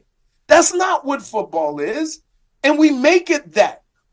Now, I get it. If you have a terrible quarterback, a guy who is not competent enough to play the position, yes, you can say our chances would be better. But for the most part, there's a lot of guys that can play the position that teams do not win. Look at Matthew Stafford, right? And what they said about him in Detroit. We got to stop with that. We got to start looking at the whole situation as why a team isn't winning and stop putting it on one guy. And when you do that, then you understand the importance of your quarterback and why you have to or why you can't sign it. And we didn't do that with Tua. We only said, oh, well, he's injured. Well, he played all of last year. Like, if you look at all the games missed by quarterbacks, Tua's not the worst. So what are you saying about the other quarterbacks? You see, we pick and choose what portion of the career or of the stats we want to use. And I say, okay, let's use all of it. How many quarterbacks lead the league in passing? right? Like, let's use all the stats. How many, look, turnover to interception ratio, great. Completion percentage, great. Like, he's not throwing dinks and dunks either. So all the things we say, oh, his arm is he doesn't have a strong enough arm. We keep coming up with reasons why Tua isn't good enough instead of just embracing the things that, you know what? The Chargers felt the same way about Drew Brees. Did they not? How did it work out for him? Arm wasn't strong enough. He's a little guy. He's not. Okay, so spare me. Let's just ride this out. Let's see where it's going to go. Like Tua said, the market is the market. Sure. And then you go from there, because I tell you what, fans say, oh, we should have waited. Guess what? You want to play quarterback Roussel again for the next 5 or 6 years? How are you going to feel about your team then? You knew they were never moving off of him, because this is, and I've even said about Tua, I think he's a good, not a great quarterback right now. That's just the way that I've said it. But I said, if you are moving off of Tua, who are you going to get? Like, right. You're going to go trade for Kirk Cousins? Lateral move. You're going to go trade for Dak Prescott? Tua could be Dak Prescott, where the stats are really good. You're a good quarterback. You're consistently in the playoffs, and you never make it to a championship game. You know, that could happen. So there wasn't a name out there for a roster that has win now feel to it. There's not a name out there where they would vastly improve at the quarterback position. And also, you haven't had a quarterback in Miami since Dan Bleepin Marino, so you couldn't get rid of this guy who's finally good, and we're saying he's just not great, or I'm saying it. Well, do you need a great quarterback to win or a good one? You can win in an individual season a Super Bowl with the good quarterback. We've seen it. But most of the teams that are consistently there, Kansas City, Mahomes, Brady in New England, Peyton Manning, right? Aaron Rodgers. We're talking about exceptions. Guys are Hall of Fame. Yeah. Right. We're talking about exceptions, though. See, let's get back to reality. Everybody's not a Hall of Famer at the position. Yeah. So you got to learn how to win with that. Now, for the Dolphins, there's bigger issues. Sure. Defense is a big issue. Health is a big issue. Defense, we just don't know. We don't know when Chubb. Where's your confidence with the offensive line this year, by the way? Because I know that's always a big topic of conversation with the Dolphins. Here's the other reason why I sneakily say you guys don't recognize how good Tua is. Tua has a little bit of that Tom Brady in this. He gets rid of the ball so fast, you think your offensive line is blocking better. Right? Like, do we know how good Brady's offensive line was? He got rid of the ball so quick. Wherever he was, right? They had his last Super Bowl in New England. That offensive line, they were great in the playoffs. But I remember going up against the Chargers when you had Bosa. He said, like, Tom, can you actually hold on to the ball for like a second or two? Because he was getting that ball out as quick as possible. Exactly. That's a skill. That's a skill to read a defense and be accurate that quickly. And that's one of the things that we seem to forget to mention when it comes playing quarterback in Miami, that maybe your offensive line isn't quite there. But guess what? It doesn't matter, because the quarterback you have makes quick decisions. And so that plays into it too. So when you have questions about your offensive line, Tua helps with that. It's the defense. Right now, they're on a new coach. They got Weaver. He's a new coach. Don't know what the scheme is going to be yet. They lost Christian Wilkins, who's a beast. They have Jalen Phillips, who's coming off an Achilles. Enormous you got injury, Bradley Chubb coming off of, ACL. And so you got young guys that are going to have to play now. You don't even know what the defense is going to look like. So, yeah, but here's the kicker. Here's why the Dolphins are in a pretty good spot over the other teams in the conference. Because their schedule doesn't get really tough until the end. Okay. And so you got time to get your act together before you get into that final stretch. Even though we've had questions about the final stretch before down here. You still have a chance to get everybody healthy. You have a chance to get everybody back. You have a chance to pick up on the offense. You have a chance. First of all, I would like to say that I think a lot of things that failed the offense last year was their ability to make adjustments coming out at halftime against the better teams. You just thought you could go out there and keep doing you. So what does that say about the coach? Because McDaniel, right? So many people love him because he says things at the podium that everyone laughs about. He's been in the playoffs his first 2 years, so give him credit for that. But what does that say about your coach then? It says he's been a head coach for 2 years. That's it. I see. I know that I wasn't the best version of me my first year in the NFL. Fair. I see other players, they aren't the best version of themselves their first year in the league. Same thing with coaches. But for some reason, with quarterback and coach, you expect them to go to the Super Bowl the very first year. It may happen, but you're still growing. And so from that standpoint, I see it and I'm like, oh, he's going to get better at that. I think he's going to get better at that. Yeah, and I don't think anyone, right, looked at the Dolphins last year and said, oh, they were going to a Super Bowl. Like even going into this year, I don't think people are saying this team's going to a Super Bowl. But how far are you willing to go with this team this year? Like, what do you expect realistically out of this squad in the 2024 season? Here's what I would say. There's a lot of questions on every team in the division that people aren't willing to admit. All right, first of all, Aaron Rodgers is 40, okay? And his offensive line gave up 65 sacks last year. And he ain't going to be moving like he is Aaron Rodgers. I don't care what anybody says. He's 40, and he had an Achilles tear. So he's going to need that offensive line a lot more than people think. Also, he's only played 4 plays with some guys.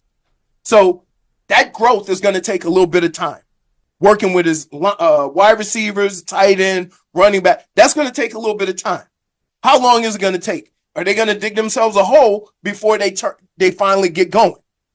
Okay, everybody's just assuming, oh, we got Aaron Rodgers, we're good to go. No.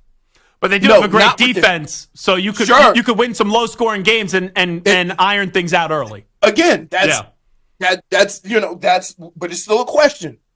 It's still a question. I have a question with Buffalo. Sure. We didn't have that. Josh Allen didn't have a star receiver. You gave him a star receiver, he blew up. Now you're taking him away.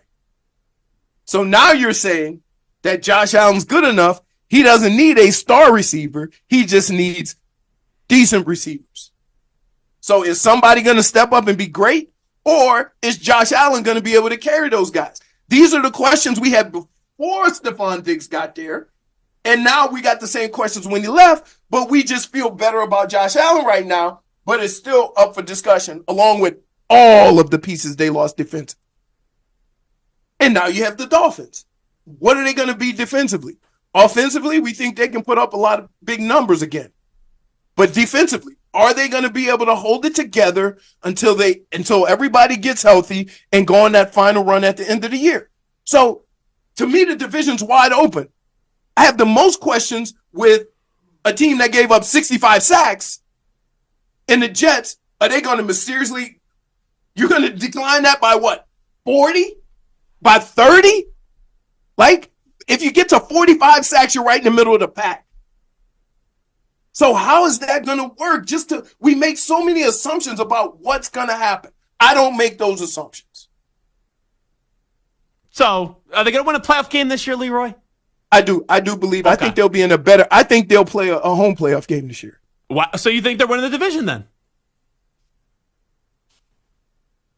I think they have a better chance of winning it this year than they did last year. So, yeah, I'll say yeah.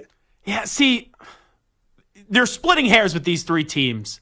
Right. That's what I'm saying. But I agree. Last year, though, and I picked them to win the division last year. Right. They failed. The Bills were begging you to win that game in the final week of the season, and they couldn't get the job done. So right now, I think Josh Allen's win the MVP this year. I think he's going to win the AFC East this year. Until someone knocks them off, I'm still going to pick them. And I cannot disagree with you. Mm-hmm. We did the same thing. Listen, they've won it, 4 or 5 years in a row, right? Yeah. Look, we dealt with the Patriots with the same issue.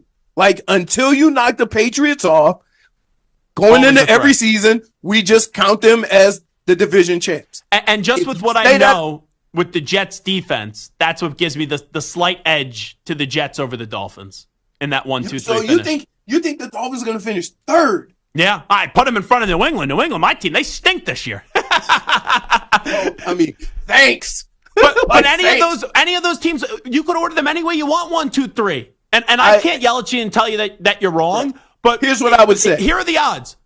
One of those three teams, one of them are in all likelihood are probably going to miss the playoffs, and it's going to be a good team missing the playoffs, whoever that third team is in the division. Right. I would say this. The team I have the most questions about are the Jets. Oh, you can't stand the Jets. It's not that. It's not that. Like I'm making more of a big deal about a 40-year-old coming back from an Achilles with a team that he hasn't really played with yet. Like, that's not a small task to come onto a new team and have only played 4 live plays. So there's some learning that they're going to have to go through. And I'm curious to see, how is the season going to start? And are they going to have enough time if they have to learn on the fly and grow on the fly to catch up at the end? Understood. Leroy Hoard does a great job, always co-host of the Tobin and Leroy on 560 WQAM. You can listen to it on the free Odyssey app. We'll be getting you on again soon because college football season's right around the corner. And I can't wait to see how Hickey's team's going to mess it up this year, even though I think they're going to the college football playoff. But that's a conversation for another day. Yeah. All right, Gelby. You got it. There he is. Leroy Hoard. Always love him. The former NFL running back, Michigan royalty as well for what he's able to do with the Maize and Blue. And now a phenomenal job, longtime host on 560 WQAM. We'll come on back. Most underrated wide receivers in the NFL. I got 5 of them for you entering this season. But let's get an update first. Here he is, the Ackman, Rich Ackerman.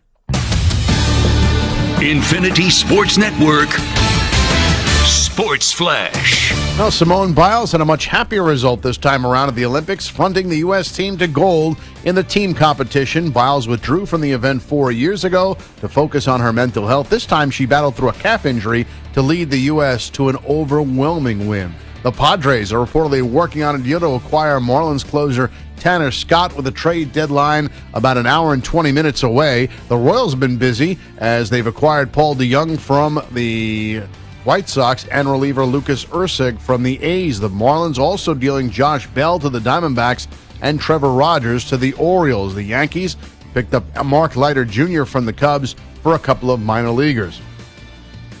As for the Yankees, they're in action tonight against the Phillies, who were the best, or I should say still are the best team in the majors, but were certainly humbled last night when New York hit 6 homers in the win, including 2 more from Aaron Judge. The Tigers and Guardians this afternoon. It was all Cleveland by a score of 5-0 in this one, as Detroit was held to just 4 hits by Gavin Williams and 4 relievers. I'm Rich Ackerman. This is the Infinity Sports Network. Follow us on Instagram. Our handle is Infinity Sports Network. That's Infinity Sports Network to follow us on Instagram.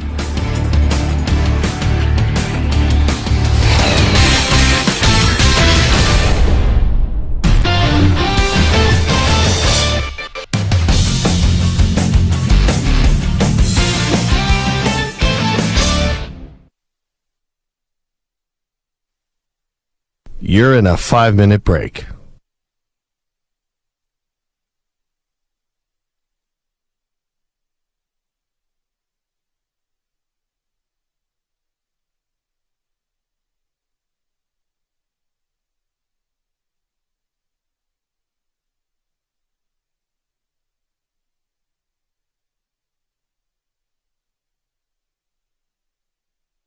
Four minutes, 30 seconds remaining.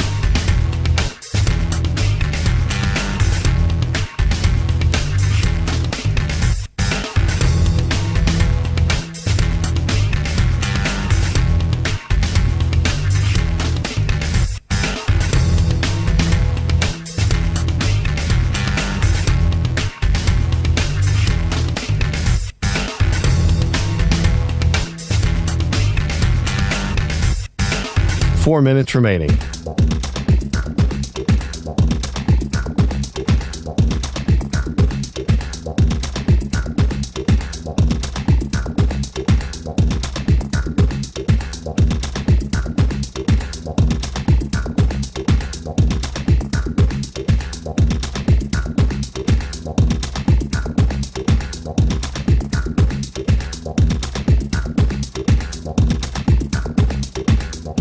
Three minutes, 30 seconds remaining.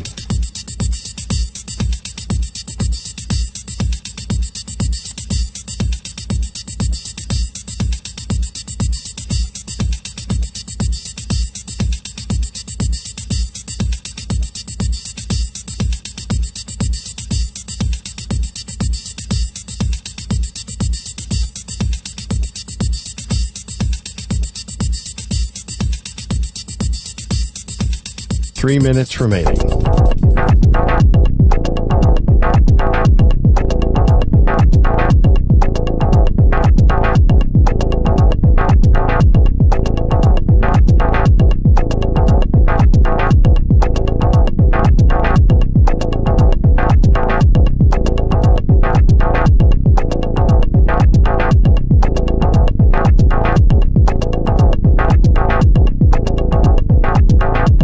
Two minutes, 30 seconds remaining.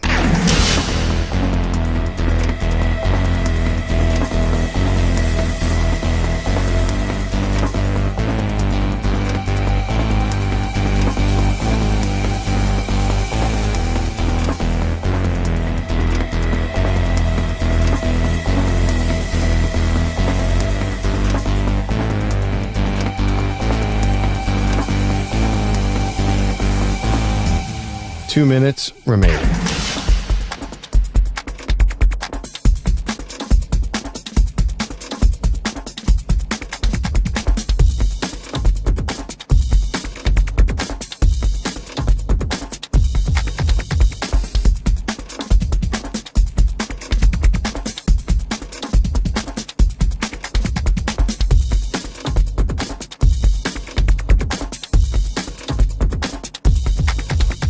One minute, 30 seconds remaining.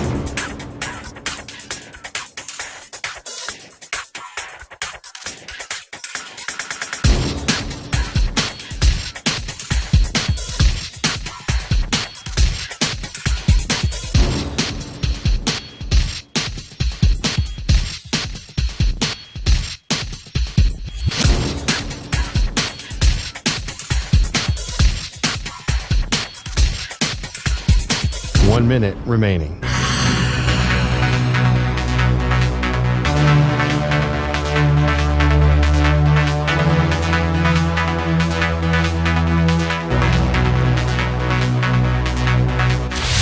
Five seconds remaining.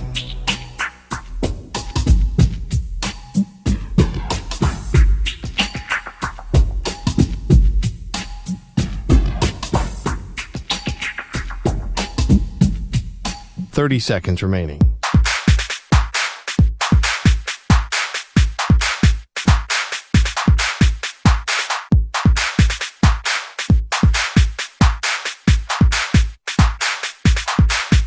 Fifteen seconds.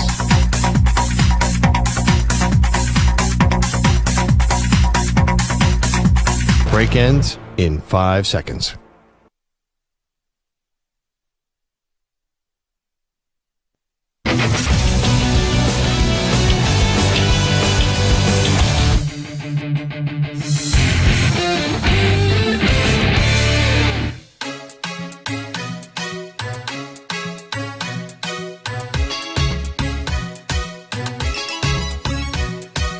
Welcome back to the Infinity Sports Network.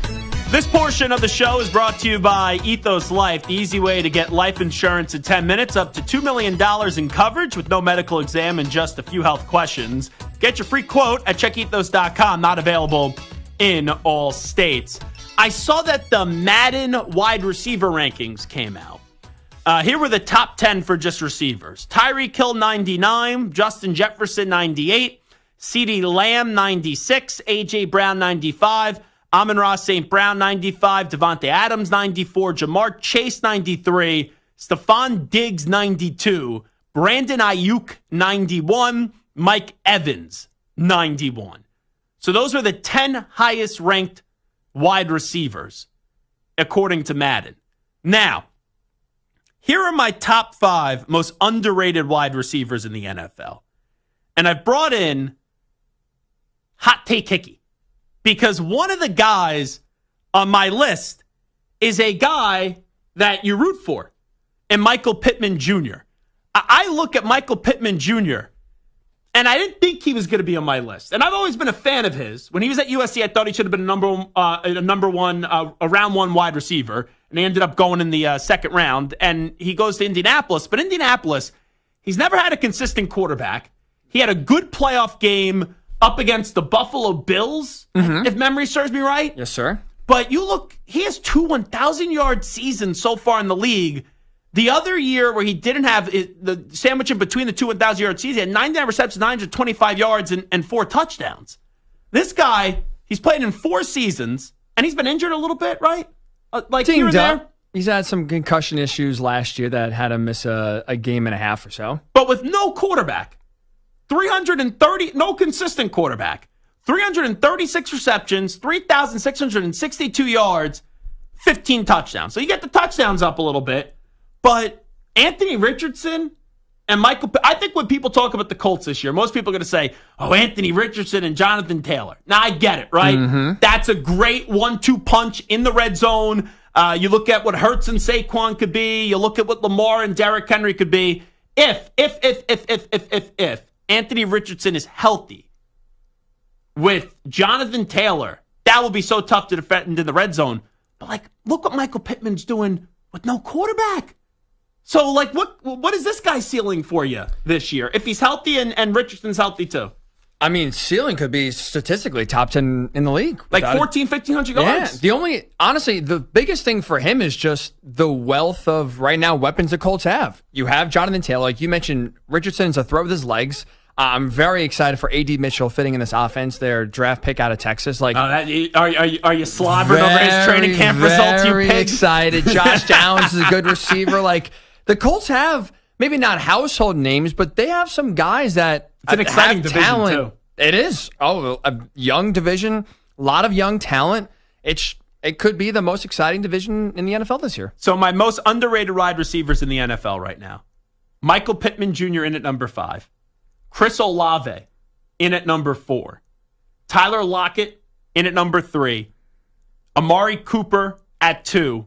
And Terry McLaurin in at number 1. None of those guys were ranked in the top 10 of the Madden wide receiver rankings. Now, Amari Cooper was 11th, in at 90. Terry McLaurin was at 15, in at 89. For years, everyone said Keenan Allen and DJ Moore. When you say everyone, I'm glad you didn't say Keenan Allen. Yeah. I know he's been on your list for a while. If everyone says you're underrated. And it's the same thing with DJ Moore. And I've heard that enough with DJ Moore. But I think those are the 5 most underrated wide receivers in the NFL right now. I'm glad Michael Pittman Jr., I'm surprised. I'm glad he's on your radar. I'm glad he's got your attention because I think it's rightfully so. He does not get the attention he deserves. And I think now with, like you said, an actual quarterback that's not 97 years old and hopefully healthy, he should have a big-time statistical year. I'm a fair man here. I'm actually, you're going to be shocked to hear me say this. Uh-oh, here we go. Excited for the Colts? No, I despise the Indianapolis Colts because of the Manning Brady stuff.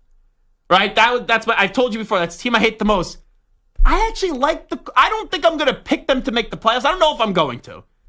But I'm intrigued by the Colts this year because I want to see Anthony Richardson be a star because, man, early in the season, he made me some good money on those anytime touchdown bets. He's a touchdown monster. And again, if he gets healthy, I think last year was a little bit of, I don't say fluke injuries, but injuries that should be taken care of in terms of how he got hurt and not replicating that. I like the fact that they're not afraid to run him. You drafted him for being a freak athlete. Don't take away what made him so special. Let the reins off. Let him go. I am not trying. I am so far calming my hopes down. Right. I've been very optimistic in years past. A little bit. It has burned me with Penn State. Here. It has burned me with the Colts. This year, for both teams, I'm going in measured, we'll say. This is what I'll say about the Colts. I think they could be a 9-8, 10-7 team, right on the fringe of being in the playoffs. Penn State, though, if they don't make the college football playoff in a 12-team format this year, James Franklin deserves to be fired. I agree. Their schedule, you have to be 10-2 bare minimum. You should be 11-1, really. 12-0 maybe even possible as well, without getting too crazy here. Absolutely, it's playoffs or bust. Mm-hmm. That is the bar for Penn State. Okay. No doubt. How about this? Win-loss Penn State real quickly. Sure. At West Virginia to open up the season. Win. It's going to be a close game, though. It is. It's good, tough. Bowling Green. Win. Kent State. Upset alert. Win. Oh, shut up. Letdown spot. Illinois. Win. So you have him 4-0. Yes. I thought he was trying to calm the... Where's the loss? The hype a little bit. Where's the loss? I'm messing with you. UCLA. Win. USC, the team that you mushed last year. Win. I'm not sold on them. 1, 2, 3, 4, 5. That's 6-0. At Wisconsin. Win. Tough game. Win. 7-0. Ohio State. I'll chalk that down right now as an L. Big of you. 7-1. Washington. Win. 8-1. Purdue. Win. 9-1. It's at Purdue. That doesn't change it. Oh, you're right. Tough environment, Purdue. No disrespect to West Lafayette. Row your boat at Minnesota. Win. And then Maryland. Win. I mean, where am I wrong? 11-1. I'm not crushing you, but I wasn't the one that just came in here a few seconds ago saying, I'm not trying to get all optimistic about the season. And then we lost 11-1. I've picked Penn State to make a 14 playoff. I've gotten burned. Losing the Big Ten championship game? I still think it's going to be Oregon, Ohio State. I think one of them will be undefeated, and one of them will obviously lose when they play each other. And with Ohio State beating Penn State, they have the tiebreaker. If they do lose, I think they will. I think Oregon will be the 1-12-0. So I'll say Oregon, Ohio State, Big Ten title game. And then, let me tell you, folks. Penn State home playoff game, though.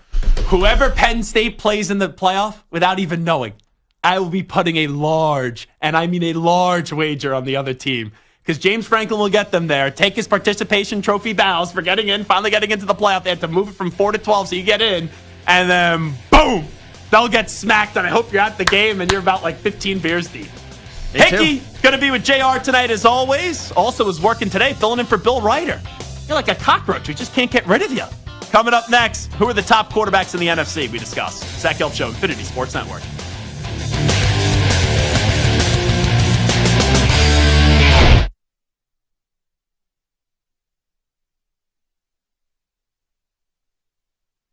You're in a 5-minute break.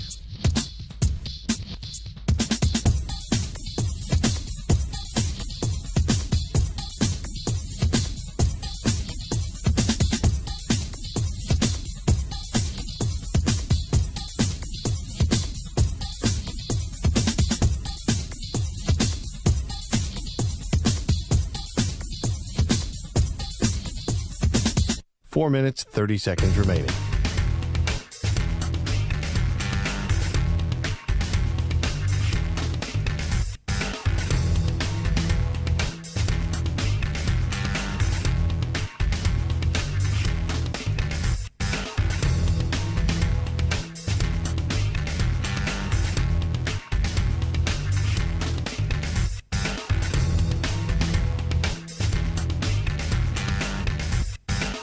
Four minutes remaining.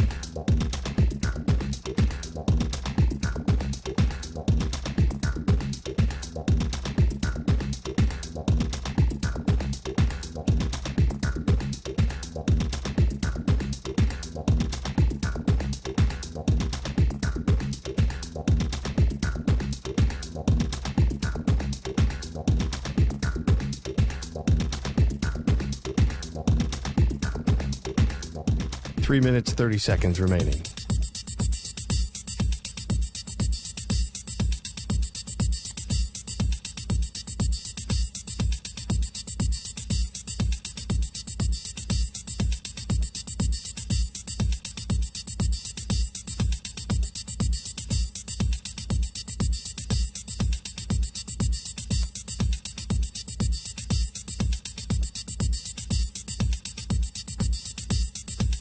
Three minutes remaining.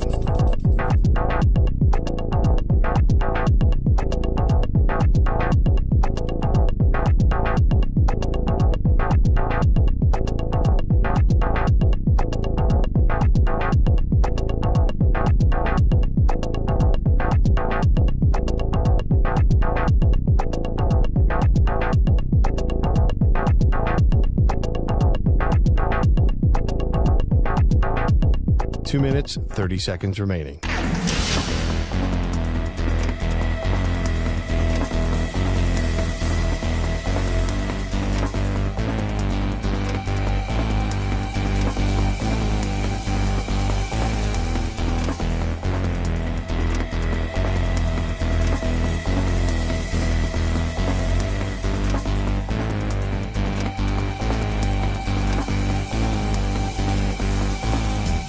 Two minutes remaining.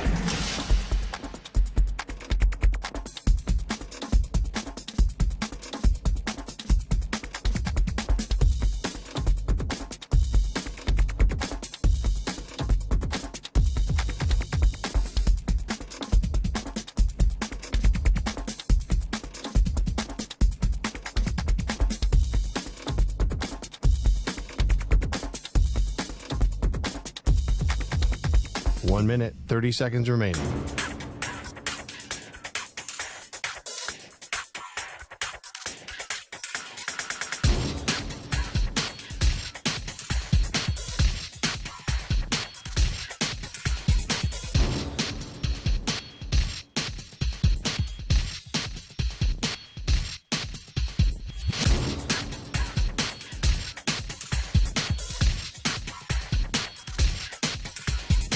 One minute remaining.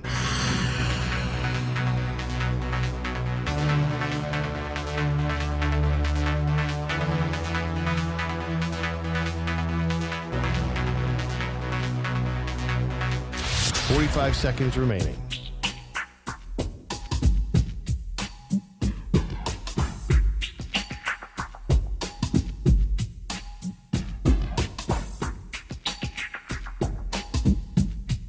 "30 seconds remaining.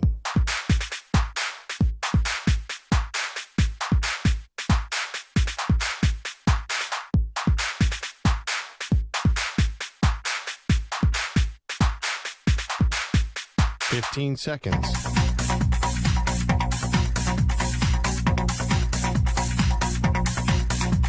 Break ends in 5 seconds.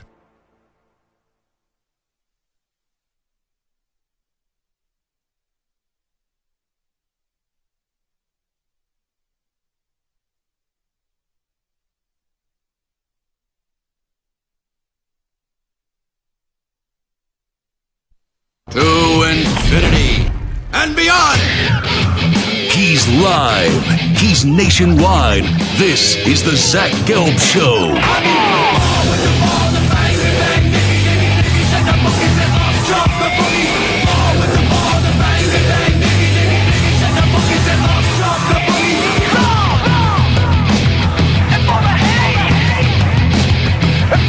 Here's your host, Zach Gelb.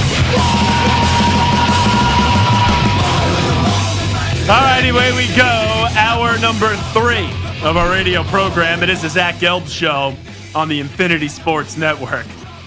I'm still cracking up with Hot Take Hickey joining us in studio last segment. Him saying, I'm not trying to get too excited about Penn State. And the moment I heard him say that, I just pulled up the Penn State schedule because I know Hickey well enough working with him for all those years. I know he just can't help himself. And I don't think his prediction is crazy to say that Penn State is going to go 11-1 and make the playoff, because I think they're going to make the playoff. But you look at that cupcake schedule. You know, West Virginia is a difficult game to start out the season. I think West Virginia is going to be good. But then you got Bowling Green, Kent State, Illinois, UCLA, USC, they'll be fine.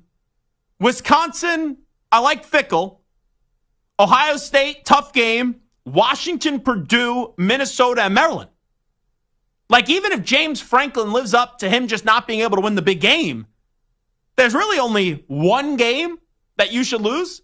Even if you drop a second and you go 10-2, that's a playoff team in a 12-team playoff.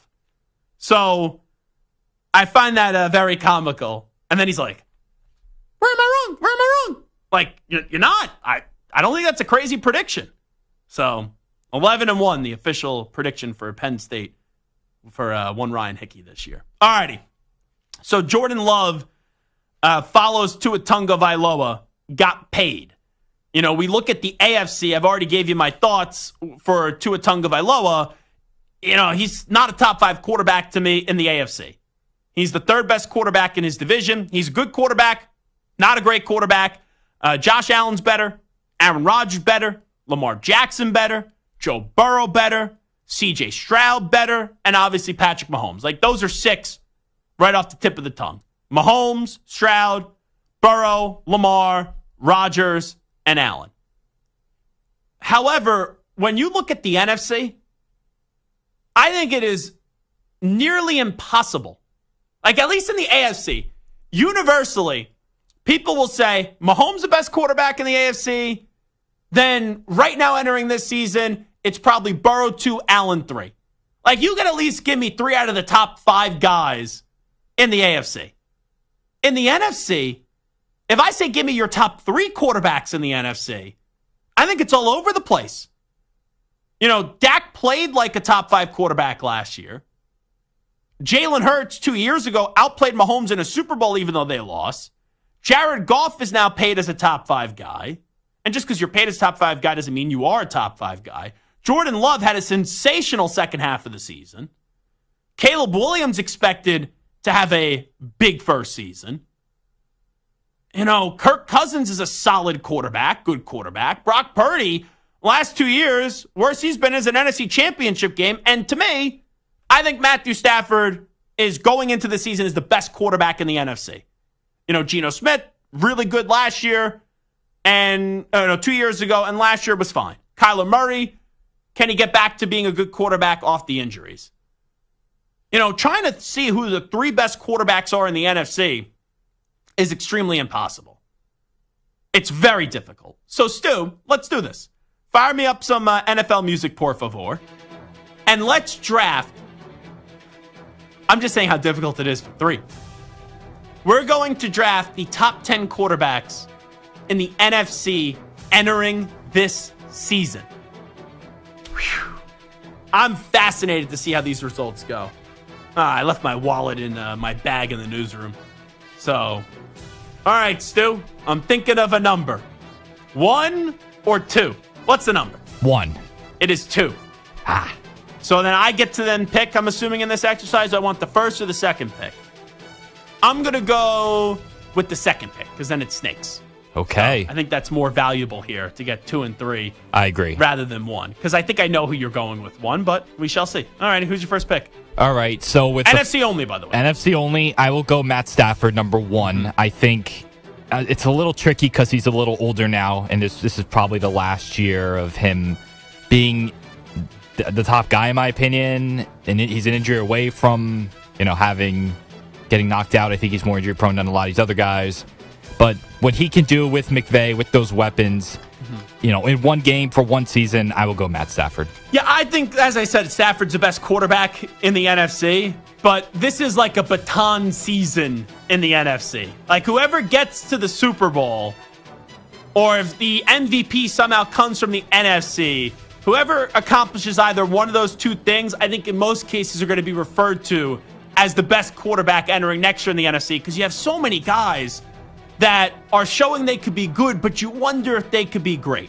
So Stafford is off the board. Man, this is tough. This is really tough. I'm going to go with my first pick, Jalen Hurts. And the reason why I'm going with Jalen Hurts, they started out 10-1 last year, and they were as dreadful could be down the stretch. But the year prior to that, he played like an MVP. And in the Super Bowl, even though they lost, he was the best player on the field in that one game. And that's a game that featured Patrick Mahomes in it. So I'll go Hurts to bounce back. And then you know what? I can't believe I'm doing this. But the last 2 years and the surrounding environment does matter too. I'm going to rock out with my Brock out here. And I'm going to put Brock Purdy in there for a Purdy awesome next selection. Give me a Brock Purdy there. I don't feel good about this. Okay. I think I should have taken the first pick. Now looking back at this, then you go 2-3, and then, whoever Stu left out, Stu's the idiot, Stu's the moron, and then I could have swooped in and picked whoever was still there. Well, there's 2 guys that I have here that I'm pretty happy that I wouldn't say fell to me, but I'm pretty happy with both of these guys. First, I'll go Jordan Love. Mm-hmm. Signs that big extension. I think it took a while for him to be what he is now, right? Like, sometimes we want to see these guys give you immediate impact, and it took him a little while, but that second half of the season was great. I think he can do big things with the Packers this season. You add Josh Jacobs into the mix, add another weapon for him. I think they could make it very far. They can make it to an NFC title game. I like Jordan Love here. Yeah, it's tough to argue it. I was thinking Love over Purdy. I was. And what Love did in the second half was awesome. 20 total touchdowns and an interception. But I'm like a true to my list guy. When I just make a list, and then a few weeks later you're saying something different off that list that rubs me the wrong way. So if you go back to my top 10 quarterback rank, he's only had 3 in the NFC. Stafford was the first one, and then I had Hurts second, and then Purdy was in at 3. So I felt like I had to get those 3 guys off the list before going to someone else. So you have Love. Who's your next pick? Another NFC North quarterback, Jared Goff, another guy who signed a big contract this summer. Again, I just like what he's done. He's a totally different guy than he was with the Rams. I think he's one of the better quarterbacks in the league. Probably wouldn't crack my top 10. He'd probably be close, but he's close. But obviously all those AFC quarterbacks will kind of dominate that top 10. But I think Jared Goff's a very good quarterback, very good offense, has weapons. And the Lions, like the Packers, like the Niners, I think have a chance to have a really good season. Like, when you get to the totality of this, I know we're just doing the NFC here. There are 7 guys to me that have to be in your top 10 quarterbacks in the overall part of the league. Mahomes, Burrow, Allen, Lamar, CJ Stroud, Aaron Rodgers, and Matthew Stafford. Those are the 7. They have to be somewhere in your top 10. And then there's 3 other guys, and for me, Goff's one of those guys that could fall anywhere from like 8 to 13, 14. Where if you want to tell me he's 8th, you can make that case. You want to tell me he's 14th, you can make that case.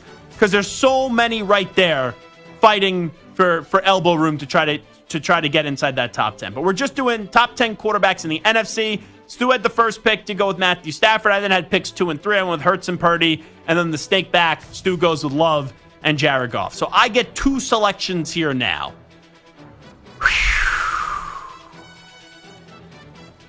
This is where it gets really tricky.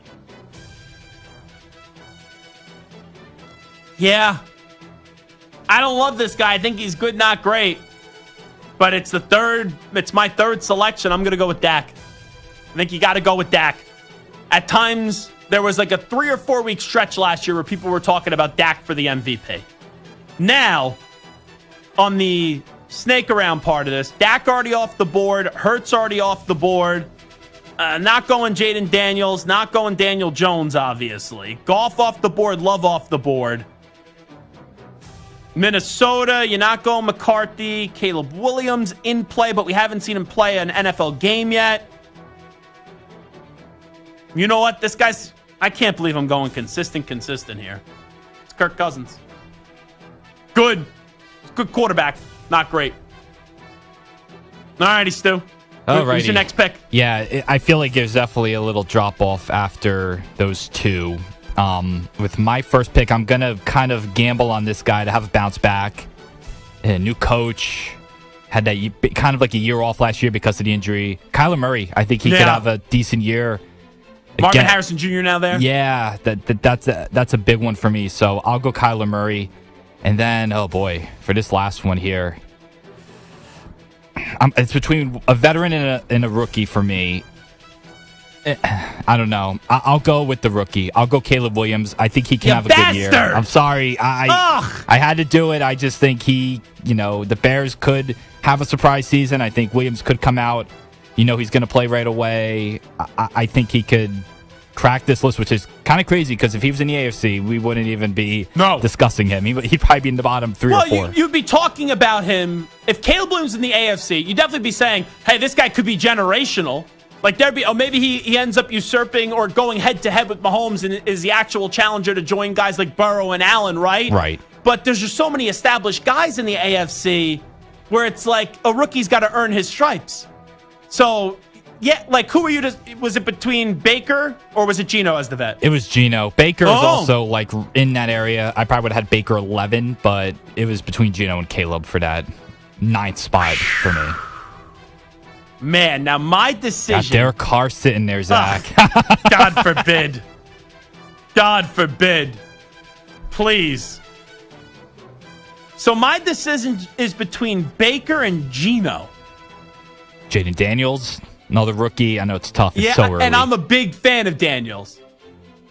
But heading into this season, I'm not ready to go there. You know what? Here's the deciding factor.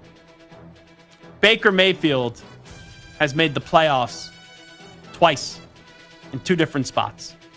He won a playoff game in Cleveland. Like, I know the game was in Pittsburgh against the Steelers, but you know what I'm saying by that. And then replacing Tom Brady after the Browns gave up on him, the Panthers gave up on him, He played okay with the Rams, right? Didn't even get any practice. And then was available and goes to Tampa Bay and wins a playoff game. That's the difference. I'm going Baker Mayfield. Now, here's the difficult part of this exercise. Your drafting philosophy, Stu, you went with the proven guy to start. And then after that, I think you made for 1, 2, 3 out of your next 4 picks. It was more so the gamble, the ceiling. Like Caleb Williams, you haven't seen him yet play in the NFL, but what he can be. Kyler Murray, what he was before the injury, now what he can be. And then Jordan Love, you're hoping that what he was in the second half of the season is more so in the first half of the season. Goff, you pretty much know what you're going to get. He's going to be a good quarterback. That's fair. That's very fair. For me, it was, okay, I had to be true to my original list of I had Hurts and Purdy as top 10 quarterbacks. Then after that, Dak's there, I guess I'll take him. He's good.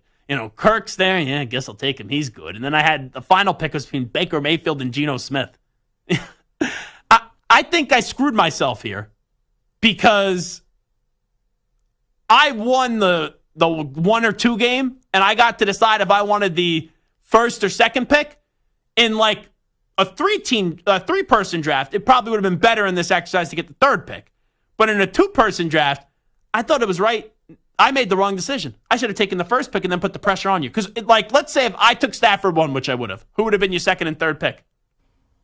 See, you're gonna kick yourself because I would have went Hurts, Love before Purdy. So you would have went Hurts and Love, and that means I would have got Goff and Purdy. Yeah, Purdy 1, then Goff 2 in that order. Yeah, I'm gonna be kicking myself. And then I would have been stuck with not stuck with, but yeah. And you would have, then the pressure would have been on you for Dak. Yeah, I would have had to take in Dak and Cousins and been happy with it. Well, here's the bigger question, though. How many of these guys are franchise guys for the next 5 years, let's say, 10 years in the NFC? Stafford, no, he doesn't have 5 more years left. Love, I believe in Love. That sounds like I can write cards or something like that. Goff, I think he could. If Goff doesn't win a Super Bowl in the next 2 or 3 years, he's not going to win one. The Lions have a 2-3 year window with Goff as the dude. Kyler Murray, I think he's more good than great. Caleb Williams, I think, could be great. So in your top 5 for the next 5 to 10 years, Love and Williams are the 2 that I'm banking on being great. In my top 5, who are you banking? Like Dak, too old, Kirk too old to be great for the next 5 to 10 years. I know, right? Everyone thinks the quarter longevity and all that. Kirk's going to be on a new team in less than 2 years. And Dak, he's been in the league now for a while. He just shows you he's a good, not great quarterback. Baker Mayfield's not going to be great. Hurts has potential to be great. And Purdy has, the discussion with Purdy is how much is the system, how much is it him? And Purdy, to his credit, you can only play with what you got. And he's got a lot of weapons. So now you got to win a Super Bowl. But my list, it's tough to make the argument that any of those guys are going to be great for the next 5 to 10 years. But if I had to latch on to 2, it would be Hurts and it would be Purdy. The NFC still needs some guys, man. And that's why it's a huge year going into the NFC, because you'll see some guys that were teetering on, oh, good, great, what are they? And some of them will take that next step. Some of them will fall back. And you got some youngsters added into the fold. When you look at Caleb Williams and you look at Jaden Daniels, whenever a J.J. McCarthy, let's say, sees the field. And then there's always that thought, when is Michael Penix Jr. going to get on the field? And, can Bryce Young bounce back too? So that's tricky as the top 10 quarterbacks in the NFC. The list, so in order of where they were drafted, because that's the way that we should do this here. So let's just see here. It was Stafford 1, then it was Hurts and Purdy. 2, 3 were my picks. Then Stu had Love and Goff. Then I had Dak and Kirk. Then Stu had Kyler and Caleb. Yep. And then I had Baker to wrap it up. So the top 10 quarterbacks from this draft that we did. Stafford 1, Hurts 2, Purdy 3, Love 4, Goff 5, Dak 6, Kirk 7, Kyler 8, Caleb Williams 9, Baker Mayfield in at 10. It is Zach Gelb Show on the Infinity Sports Network. News Brief next. You're in a 5-minute break.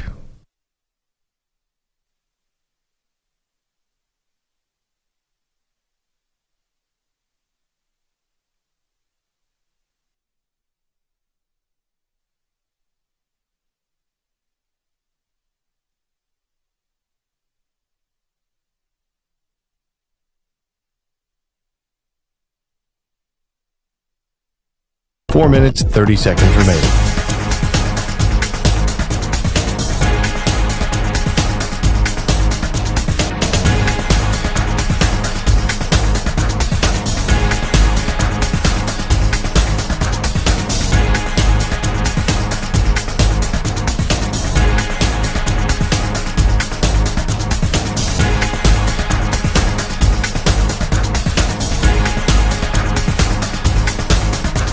Four minutes remaining.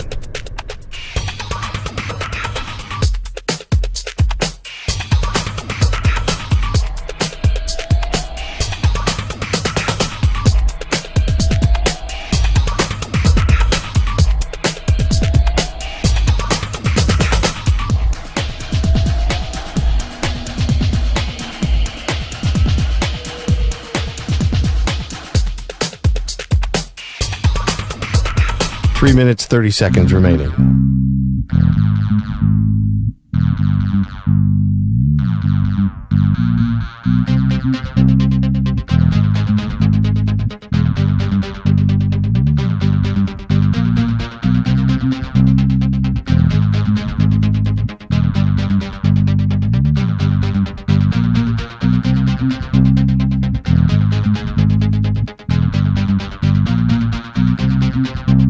Three minutes remaining.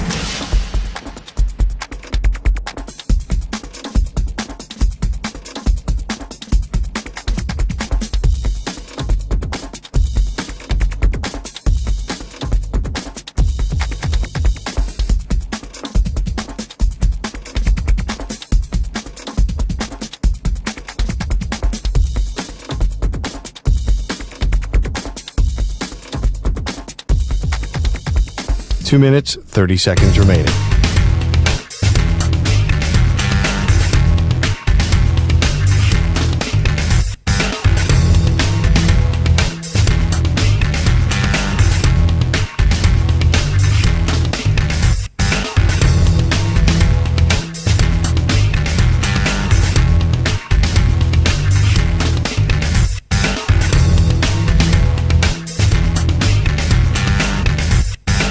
Two minutes remaining.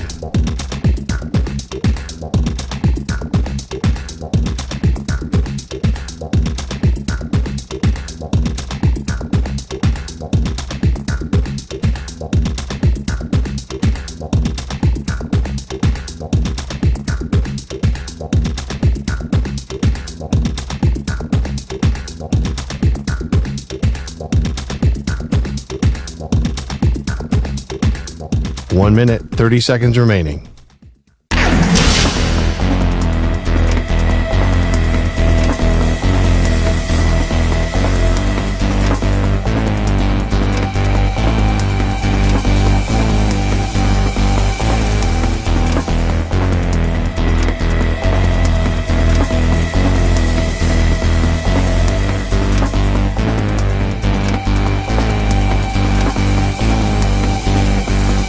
One minute remaining.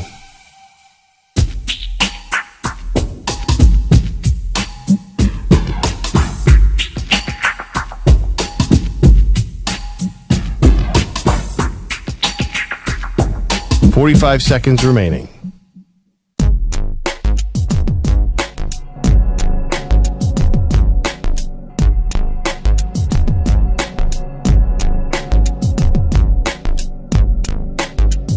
.30 seconds remaining.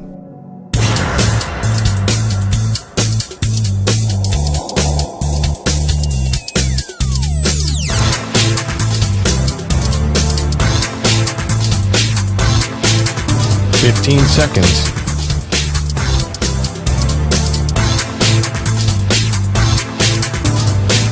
Break ends in 5 seconds.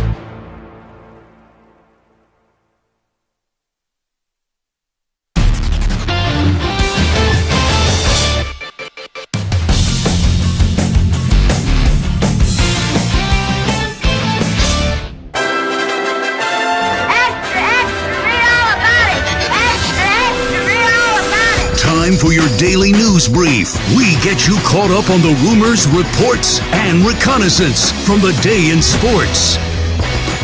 Alrighty, news brief time. Let's start it off with Diana Rossini. She was on the Jim Rome show right here on the Infinity Sports Network, and she was chatting about Dak Prescott's potential contract. I believe that Dak will be the first quarterback we see break into that $60 million. I think he'll be the first one we see out of that $50 million range. From our conversations with Dallas on the show, it seems that they are open to paying what Dak believes he is worth. It's what's the holdup? What's the problem? Does Dak really want to be a Dallas Cowboy forever? These are questions we don't know the answer to. $60 million a year for Dak Prescott. And you give him that money, and you don't even feel like you could make the NFC Championship game. You know, when does this level out? Like, we've seen a lot of good quarterbacks get great money, and there are quarterbacks that Dak is a lot better than that have got paid a lot more money, right, already.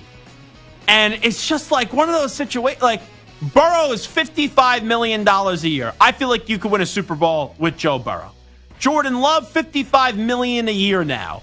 You know, Love had a great second half of the season. There's comfortability with Green Bay, but I'm not ready to say that Love's definitely winning a Super Bowl with the Packers.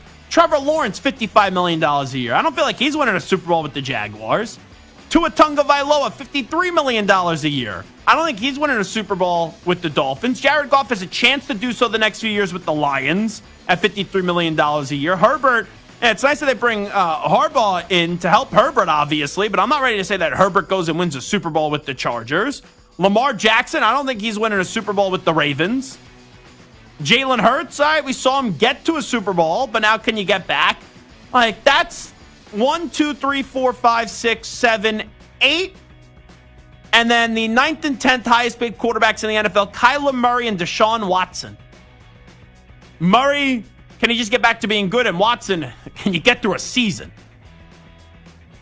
And then in at 11, tied for the 11th highest paid quarterback per year in the NFL, Kirk Cousins and then some guy named Patrick Mahomes.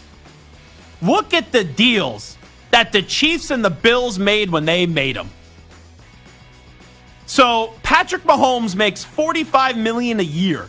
They gave him that enormous contract. $450 million. Oh, how can you do that? He's the 11th highest paid quarterback per year in the NFL. That's a bargain. Josh Allen, right? We get the deal done now so you could save later. Look what's happening now. He's $43 million a year. Mahomes becomes, I don't know. Mahomes, it says 2032. Does he have a void option in that deal? I guess that's what it says. And then Josh Allen's a free agent in 2029. So Mahomes, I want to say it was 2032 originally. That's when he could potentially, oh, those are void years. So, with the way that they do that in the NFL. So he's not a free agent, until 2032. Mahomes. Now, I know they have restructured that deal from time to time. When does he say, hey, guys, time to really, really restructure that deal and bump that AAV up? That's crazy. It really is. What a genius move by Mahomes and then also the Chiefs. Seriously, both sides. At the time, you have $450 million, and then on the other side, it's like, oh, we know he's going to be that great, and then we'll end up saving that money. Jeez. When Reed walks away, that's when maybe Mahomes pushes the poker chips into the table and says, okay, now pay me like I'm a franchise quarterback. But it's funny, $450 million a total year doesn't pay you now like a franchise quarterback. It's crazy. Caleb Williams, does he feel the pressure? This on Sirius XM, NFL Radio. Pressure isn't a word that I use in my vocabulary, really, only when other people talk about it. And every time that you'll hear me speak about pressure is that I don't think that pressure is a thing, as long as you prepare for the moment mentally and physically. Get in here, work, get after it, whether it's weight room, film room, and then get on the field and work. And then obviously game days, get out there and go be special. And so, I think pressure comes from not being ready. Pressure comes from not having confidence. And I think, preparation is everything. That's what coach says. And so, just getting after it, enjoying the process, challenging myself. The coach is challenging me, responding, learning and soaking up all the information that I can. And then when we get out there, just be free, have fun, communicate and let it fly. He said all the right things there, but I roll my eyes at that. Like, every human being on the planet feels some sort of pressure. So to act like pressure is a foreign concept to him is so bizarre to me. And I know he didn't play poorly last year, but at USC there was a ton of pressure on you after winning the Heisman, and people thought you were going to make the college football playoff. Some people, not me, said that you were one of the best teams in college football, and that team in the last 2 games of the season weren't even playing for a spot in the Pac-12 championship game. And that Notre Dame game, that one half against Notre Dame, was a really bad look for him. I think Caleb Williams is going to be a rock star. I do. But this idea that he doesn't feel any pressure is crazy. Like, Peyton Manning felt pressure in his first year, right? You feel pressure when you are a quarterback. It's, do you allow it to impact and derail your career? I don't think Caleb Williams will, but this idea that he's never, like, heard of the word before, the only time he says it is, oh, well, it's made up to him. Come on. Here is Gerard Mayo on Up and Adams with Kay Adams. Did the hoodie, Bill Belichick, ever reach out to him after the hire? Did Bill Belichick reach out to you after you got the gig, after it was announced? So that's a tough question. We haven't had a lot of communication since I've been here, and honestly, for me, my focus is the players. It's all about the players, and I learned a lot from Bill. I honestly did, X's and O's, and also structure and practice and things like that. But like I said, it's a different time. It's a different era, and hopefully we can have that same success. I think that's a bad look. Now, I know that some of the Patriot players used to refer to Gerard Mayo as Belichick Jr., but Belichick drafted Gerard Mayo, then gave him a spot on his coaching staff, right? So he believed in him, and I know that the Patriots moved on from Bill Belichick, and right, it was kind of felt like Gerard Mayo was the coach in waiting with the contract and however that actually played out. But Bill, like, if they hired someone with no ties to Belichick, Belichick doesn't owe that coach anything. If they went outside the organization and it wasn't a player he ever coached, Bill doesn't need to send him a text. Congratulations. Real happy for you. Good luck. Good try. Trying to go get there and get 6 Lombardi trophies. I'd be lucky to even get 1. Look what I did. 6 Lombardi trophies there. Like, if that's a coach outside the organization that Bill has no ties to, don't need to send a text. But Stu, this is his player. This is someone that was on his coaching staff. You got to at least say, even if you can't stand Kraft's guts right now, you at least got to say to Gerard, just a text or something. You don't even have to open your heart to him and say, hey, anything you need, and I'm always here for you. Congratulations. Happy for you. Continued success. BB. That's all you got to send. And it's also, a bad look. If you're Gerard Mayo, shouldn't you just lie? Just say, like, oh, yeah, he reached out, and that's it. You know what that means? It bothers him. And I don't blame I don't blame Bill. I mean, I don't blame Gerard. If that, like, put it this way. Let's say, trying to think. Like, for example, let's say Bill Ryder was my mentor. And Bill left the network and I took over his show, right? Even if it was like a complicated ending, if let's say Bill was my mentor, talking about Bill Ryder, and he didn't reach out to me, I'd be a little bit annoyed by that. I would be. The guys that mentor you and you learn from, even if you end up replacing them at their job, I'm not saying they have to be thrilled that they're no longer coach of the team, but at least a congratulations message. But to be fair, Bill Belichick, he has his hands full right now.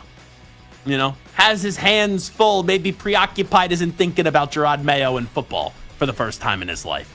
Let's go to Kirk Cousins. This is on the Chase Daniels Show, and the Vikings plan if they did re-sign him. The reality is just that they wanted to give themselves that flexibility. And I remember Kevin's words, which I'm not going to hold him to them, were, hey, if we sign you back, I would think it's very unlikely that we would draft somebody. It was something to that effect. But I also know in the league things change, so even if he says that, it's not like I'm going to, hold him to that. But his approach was, I just don't see us doing that if you're back. If you're not back, then we have to. I'm so confused by that clip. So I always thought the Vikings said they were going to draft a quarterback, right? Play that one more time. Because that was like all over the place. Go ahead. The reality is just that they wanted to give themselves that flexibility. And I remember Kevin's words, which I'm not going to hold him to them, were, hey, if we sign you back, I would think it's very unlikely that we would draft somebody. It was something to that effect. But I also know in the league things change. So even if he says that, it's not like I'm going to, hold him to that. But his approach was, I just don't see us doing that if you're back. If you're not back, then we have to. Now, Stu, I hear that, and I say, then why didn't you re-sign in Minnesota? I was always under the impression that Kirk Cousins was told they're going to draft a quarterback either way if you re-sign or not, and that, I'm assuming he's talking about Kevin O'Connell there. Yeah, that's what I thought, too. Now, maybe Kwesi Adofo-Mensah told him something else. Yeah, that's a weird... I don't know. I don't understand that, to be honest. Yeah.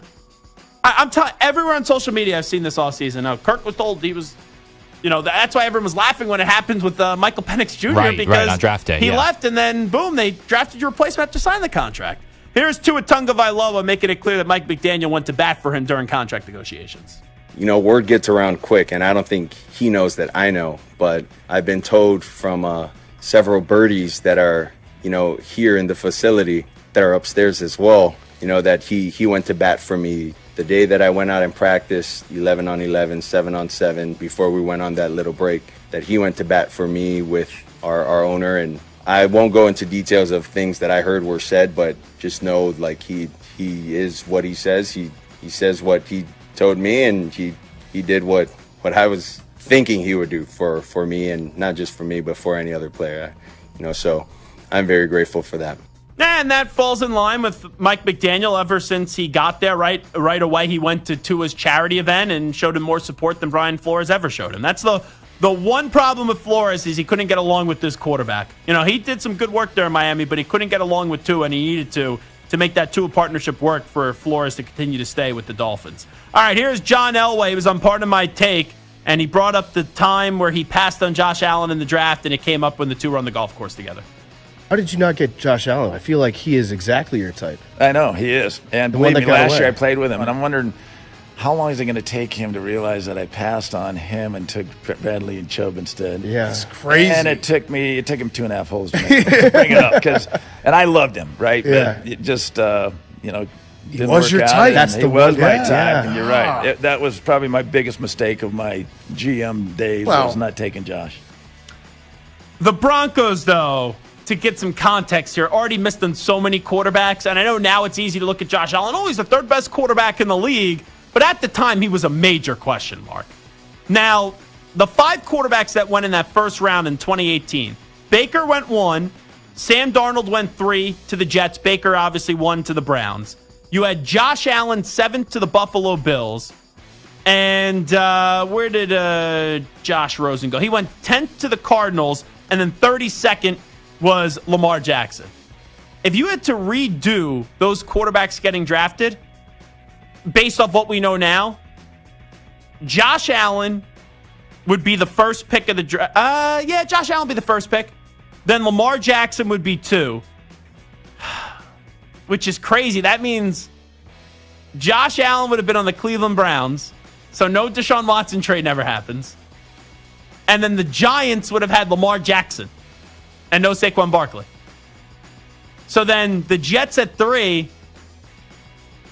Now, knowing what we know, they probably don't take Baker, and then they take the best non-quarterback in the draft. But if they did, like, say, want a quarterback and they took Baker, that would have been a crazy 1, 2, 3. You would have had both New York teams taking quarterbacks and then the Browns getting Josh Allen.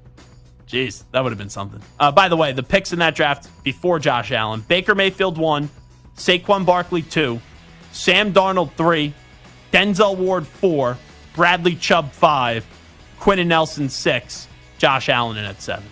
Yeah, maybe the Giants pass on. Well, they wouldn't pass on Lamar, but the Jets could have got Quentin Nelson and got some pieces on their offensive line. And finally, here is Jeffrey Simmons of the Tennessee Titans. So a lot of the local radio shows, they go to training camp. So the Buck Rising Show, 104.5 The Zone in Nashville, Buck is at training camp, and I guess him and Jeff Simmons have some beef because Jeffrey Simmons was yelling at the radio host, Buck Rising, while Buck was doing his show. Listen up. Jeff, you want to sit down? We can talk whenever you want to talk.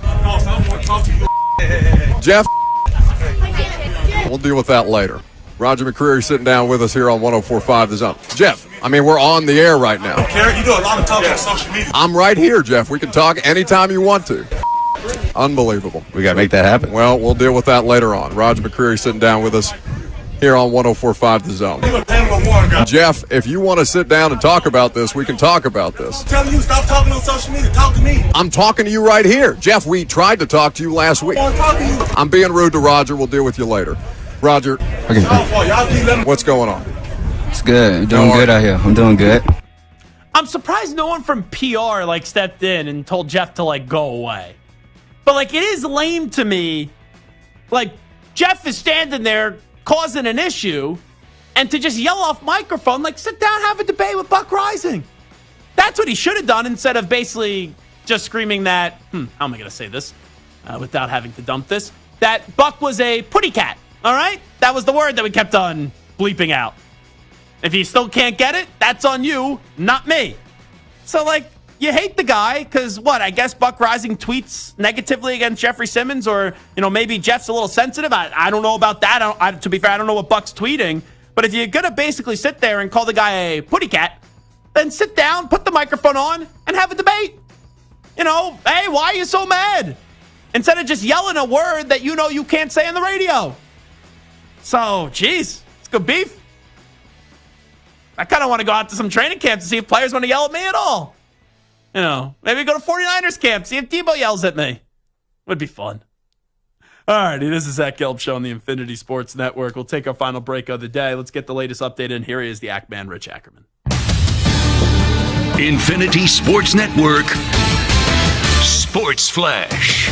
Gold for the U.S. women in gymnastics. Simone Biles led the charge for the U.S. in the team competition, and they topped Italy by nearly 6 points. So an overwhelming victory for the U.S. team in gymnastics. The baseball trade deadline is less than 30 minutes from now. The Marlins were in sell mode, sending reliever Tanner Scott to San Diego for a package of several prospects. Trevor Rogers went to Baltimore and Josh Bell to Arizona. They also dealt outfielder Brian Dela Cruz to the Pirates. The Royals today acquired Paul DeJong from Chicago and reliever Lucas Ursig from the A's. The Guardians getting Alex Cobb today, and they also went out and beat the Tigers by a score of 5-0. Gavin Williams gave up 2 hits over 5 innings and struck out 8, and Jose Ramirez hit his 27th home run of the season. Josh Naylor added home run number 23.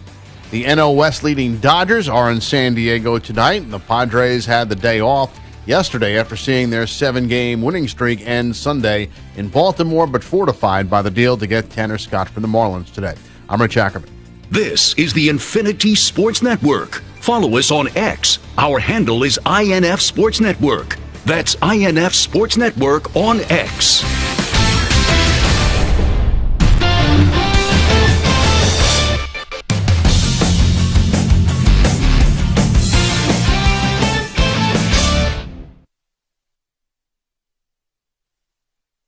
You're in a 5-minute break.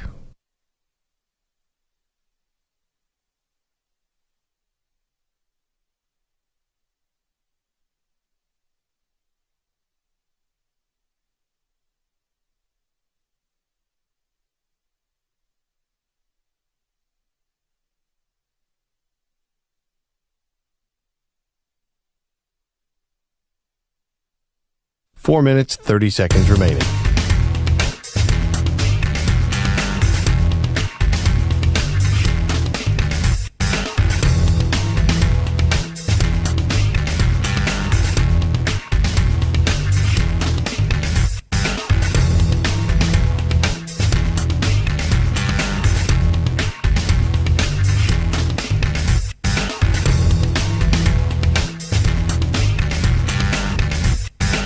Four minutes remaining.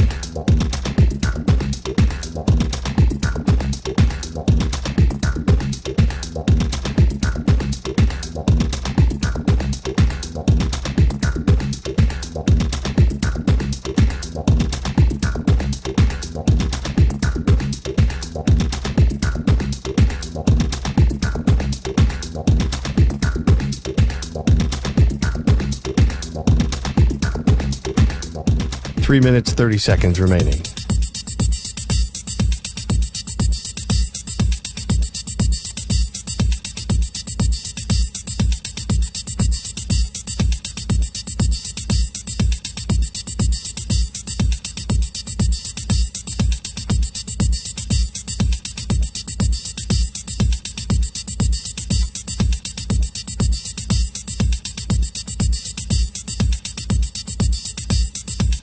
Three minutes remaining.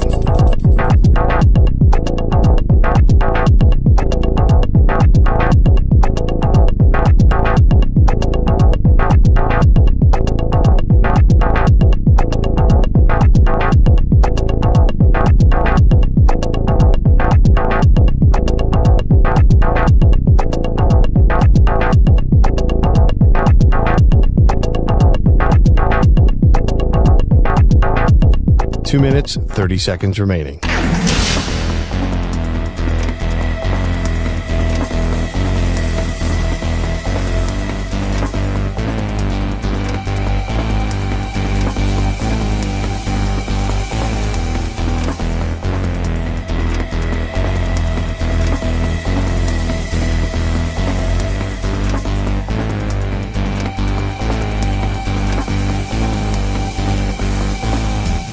Two minutes remaining.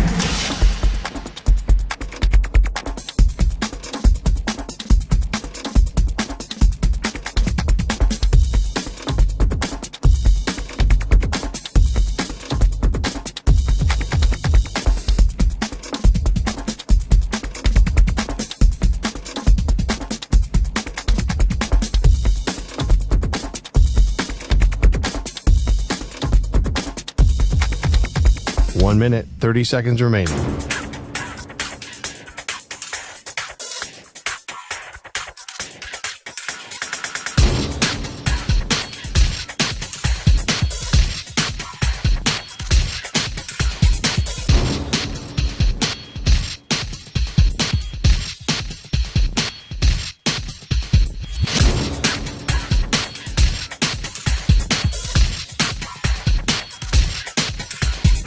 One minute remaining.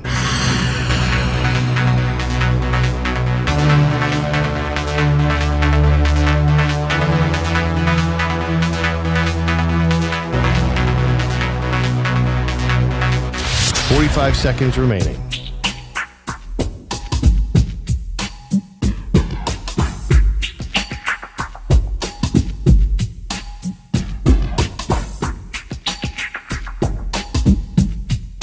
30 seconds remaining.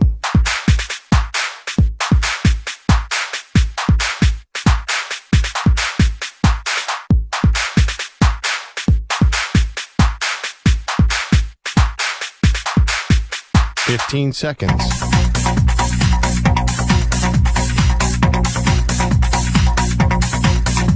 Break ends in 5 seconds.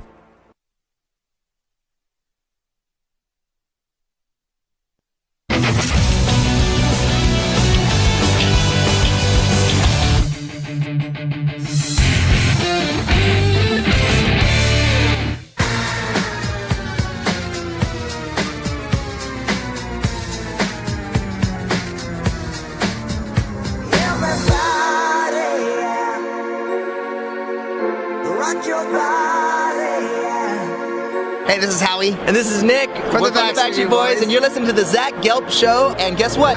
Zach is back. All right. He's live. He's nationwide. This is the Zach Gelb Show. Oh my God, we're back So I saw that video earlier today of Jeffrey Simmons of the Tennessee Titans confronting Buck Rising, who's doing his midday sports talk show at the facility. And then Jeff comes over to him and starts yelling at him. We'll replay the audio in just a second. So I searched during the break on the good old cesspool of Twitter and X, Buck Rising and Simmons, just to see like what old tweets come up. So the first two things that come up, Austin Stanley, who I guess works with Buck. Buck hosts, I know Buck a little bit. We have the same agent. I don't know him well, but I know him a little bit. Buck does the midday show in the Zone, and then I think he's also behind A to Z Sports. So Austin Stanley works for A to Z Sports as well. And Austin Stanley tweets out, so I may have been the one who told Jeffrey Simmons where Buck Rising was after Titans practice today, totally oblivious to what was going to happen. My bad, Buck, LOL. Now, in Austin Stanley's bio, it does say he's the ghostwriter for Buck Rising, so there obviously is clearly a relationship, and I'm not thinking he's actually the ghostwriter for him, but it's probably some clever thing in his Twitter bio. So, what, Jeffrey Simmons came off the practice field and was like, where's that putty cat in Buck Rising? And Austin's like, oh, I know Buck. I work with him. He's right over there doing his radio show. And little did he know that this was going to happen. Here's once again the exchange with Jeffrey Simmons in the background of Buck Rising's midday show in Nashville. Jeff, you want to sit down? We can talk whenever you want to talk. Jeff, we'll deal with that later. Roger McCreary sitting down with us here on 104.5 The Zone. Jeff, I mean, we're on the air right now. Kerry, you do a lot of talking on social media. I'm right here, Jeff. We can talk anytime you want to. Unbelievable. We got to make that happen. Well, we'll deal with that later on. Roger McCreary sitting down with us here on 104.5 The Zone. Jeff, if you want to sit down and talk about this, we can talk about this. I'm telling you, stop talking on social media. Talk to me. I'm talking to you right here. Jeff, we tried to talk to you last week. I'm being rude to Roger. We'll deal with you later. Roger, Okay. what's going on? It's good. Doing good out here. I'm doing good. Yeah, Roger McCreary, I don't know if he knows Buck well, but he's a young player in the league. And he's seeing Jeffrey Simmons go off. Like, how the heck are you supposed to do that interview? Oh, I wonder how that interview was. Because there was some fireworks there. You know, we all remember, right, the Jim Rome, Jim Everett situation. I was kind of hoping there was going to be some punches thrown there. You know, honestly, if I'm Buck, I think you may want to get hit in that spot. You're minding your own business, doing your show, and then Jeffrey Simmons comes over and calls you a putty cat multiple times, and here you are just trying to end it and be professional and offering him a spot, and he's, you know, confronting you but not sitting down. It almost would have been better for Buck Rising if Jeff Simmons just walked over and shoved him. You know, as long as you don't get seriously hurt or anything like that. Imagine the publicity that would have got. Now everyone's probably just like in his mentions, screw you, you hater. Oh, because, you know, the player like always gets the benefit of the doubt in these situations. So the question becomes, what did Buck Rising tweet? If it's off this tweet, Jeff Simmons is very sensitive. Jeffrey Simmons, very sensitive. Because the tweet that's in question now, and it's unclear if this is the tweet that Jeffrey Simmons was referring to, was at 10:27 a.m. today while practice was going on. Think about that. It was while practice was going on. Buck Rising tweets out, Simmons just swung at J.C. Latham after some pushing and shoving. Ref said 98 would have been tossed in a game. He's back in for the next two and immediately starts a brawl. Simmons needs to lock TF in, which you know what that means. If that's what this is about, number one, there's nothing crazy what Buck Rising said. All he said was Simmons basically started a brawl and he needs to lock in. Is that bad? And also, how did he see that? Like, Stu, if this was going on during practice, and then let's just assume, right, it ends, you talk to the media, and then he goes, where's Buck? Who showed him this tweet that quickly? That, to me, is the crazy part, and that's why, like, my eyebrow was raised a little bit. There has to be something else. There has to be more. There has to be something from days, weeks ago, whenever, maybe last season, something that's, because that's nothing. That's literally a nothing. Kevin Durant like level of sensitivity. It is, yes. Did you see KD after his masterful game in the Olympics is going back and forth with like everybody? It's amazing. You know, if Durant played in the 80s and the 90s, I think we'd like him a lot more. Because there's no social media back then. It's amazing how you could be that great in a game and your first thing is, oh, let me go interact with people on social media. And let me just shove it in the hater's face. It's kind of crazy. So, man. Buck Rising and Jeffrey Simmons. That's awesome. It's very entertaining, if I may say so myself. But it can't just be off that tweet. Can't be. Alrighty, fun show today. Good to be back here. We'll be back mañana. We are here, obviously, today, and then Wednesday, Thursday, Friday. So we're here for the rest of the week as we get all things started at 3 p.m. Eastern, noon Pacific, across all your great local Infinity Sports Network affiliates, Sirius XM, Channel 158, the free Odyssey app. And if you've never checked us out on YouTube, we do stream live on YouTube each and every day when I'm here hosting the show. All righty. Big thanks to Leroy Hoard. Big thanks to Moist Mike. Big thanks to Stuart Kovacs. And each and every one of you. We'll talk to you mañana, everybody. We out. Bye-bye.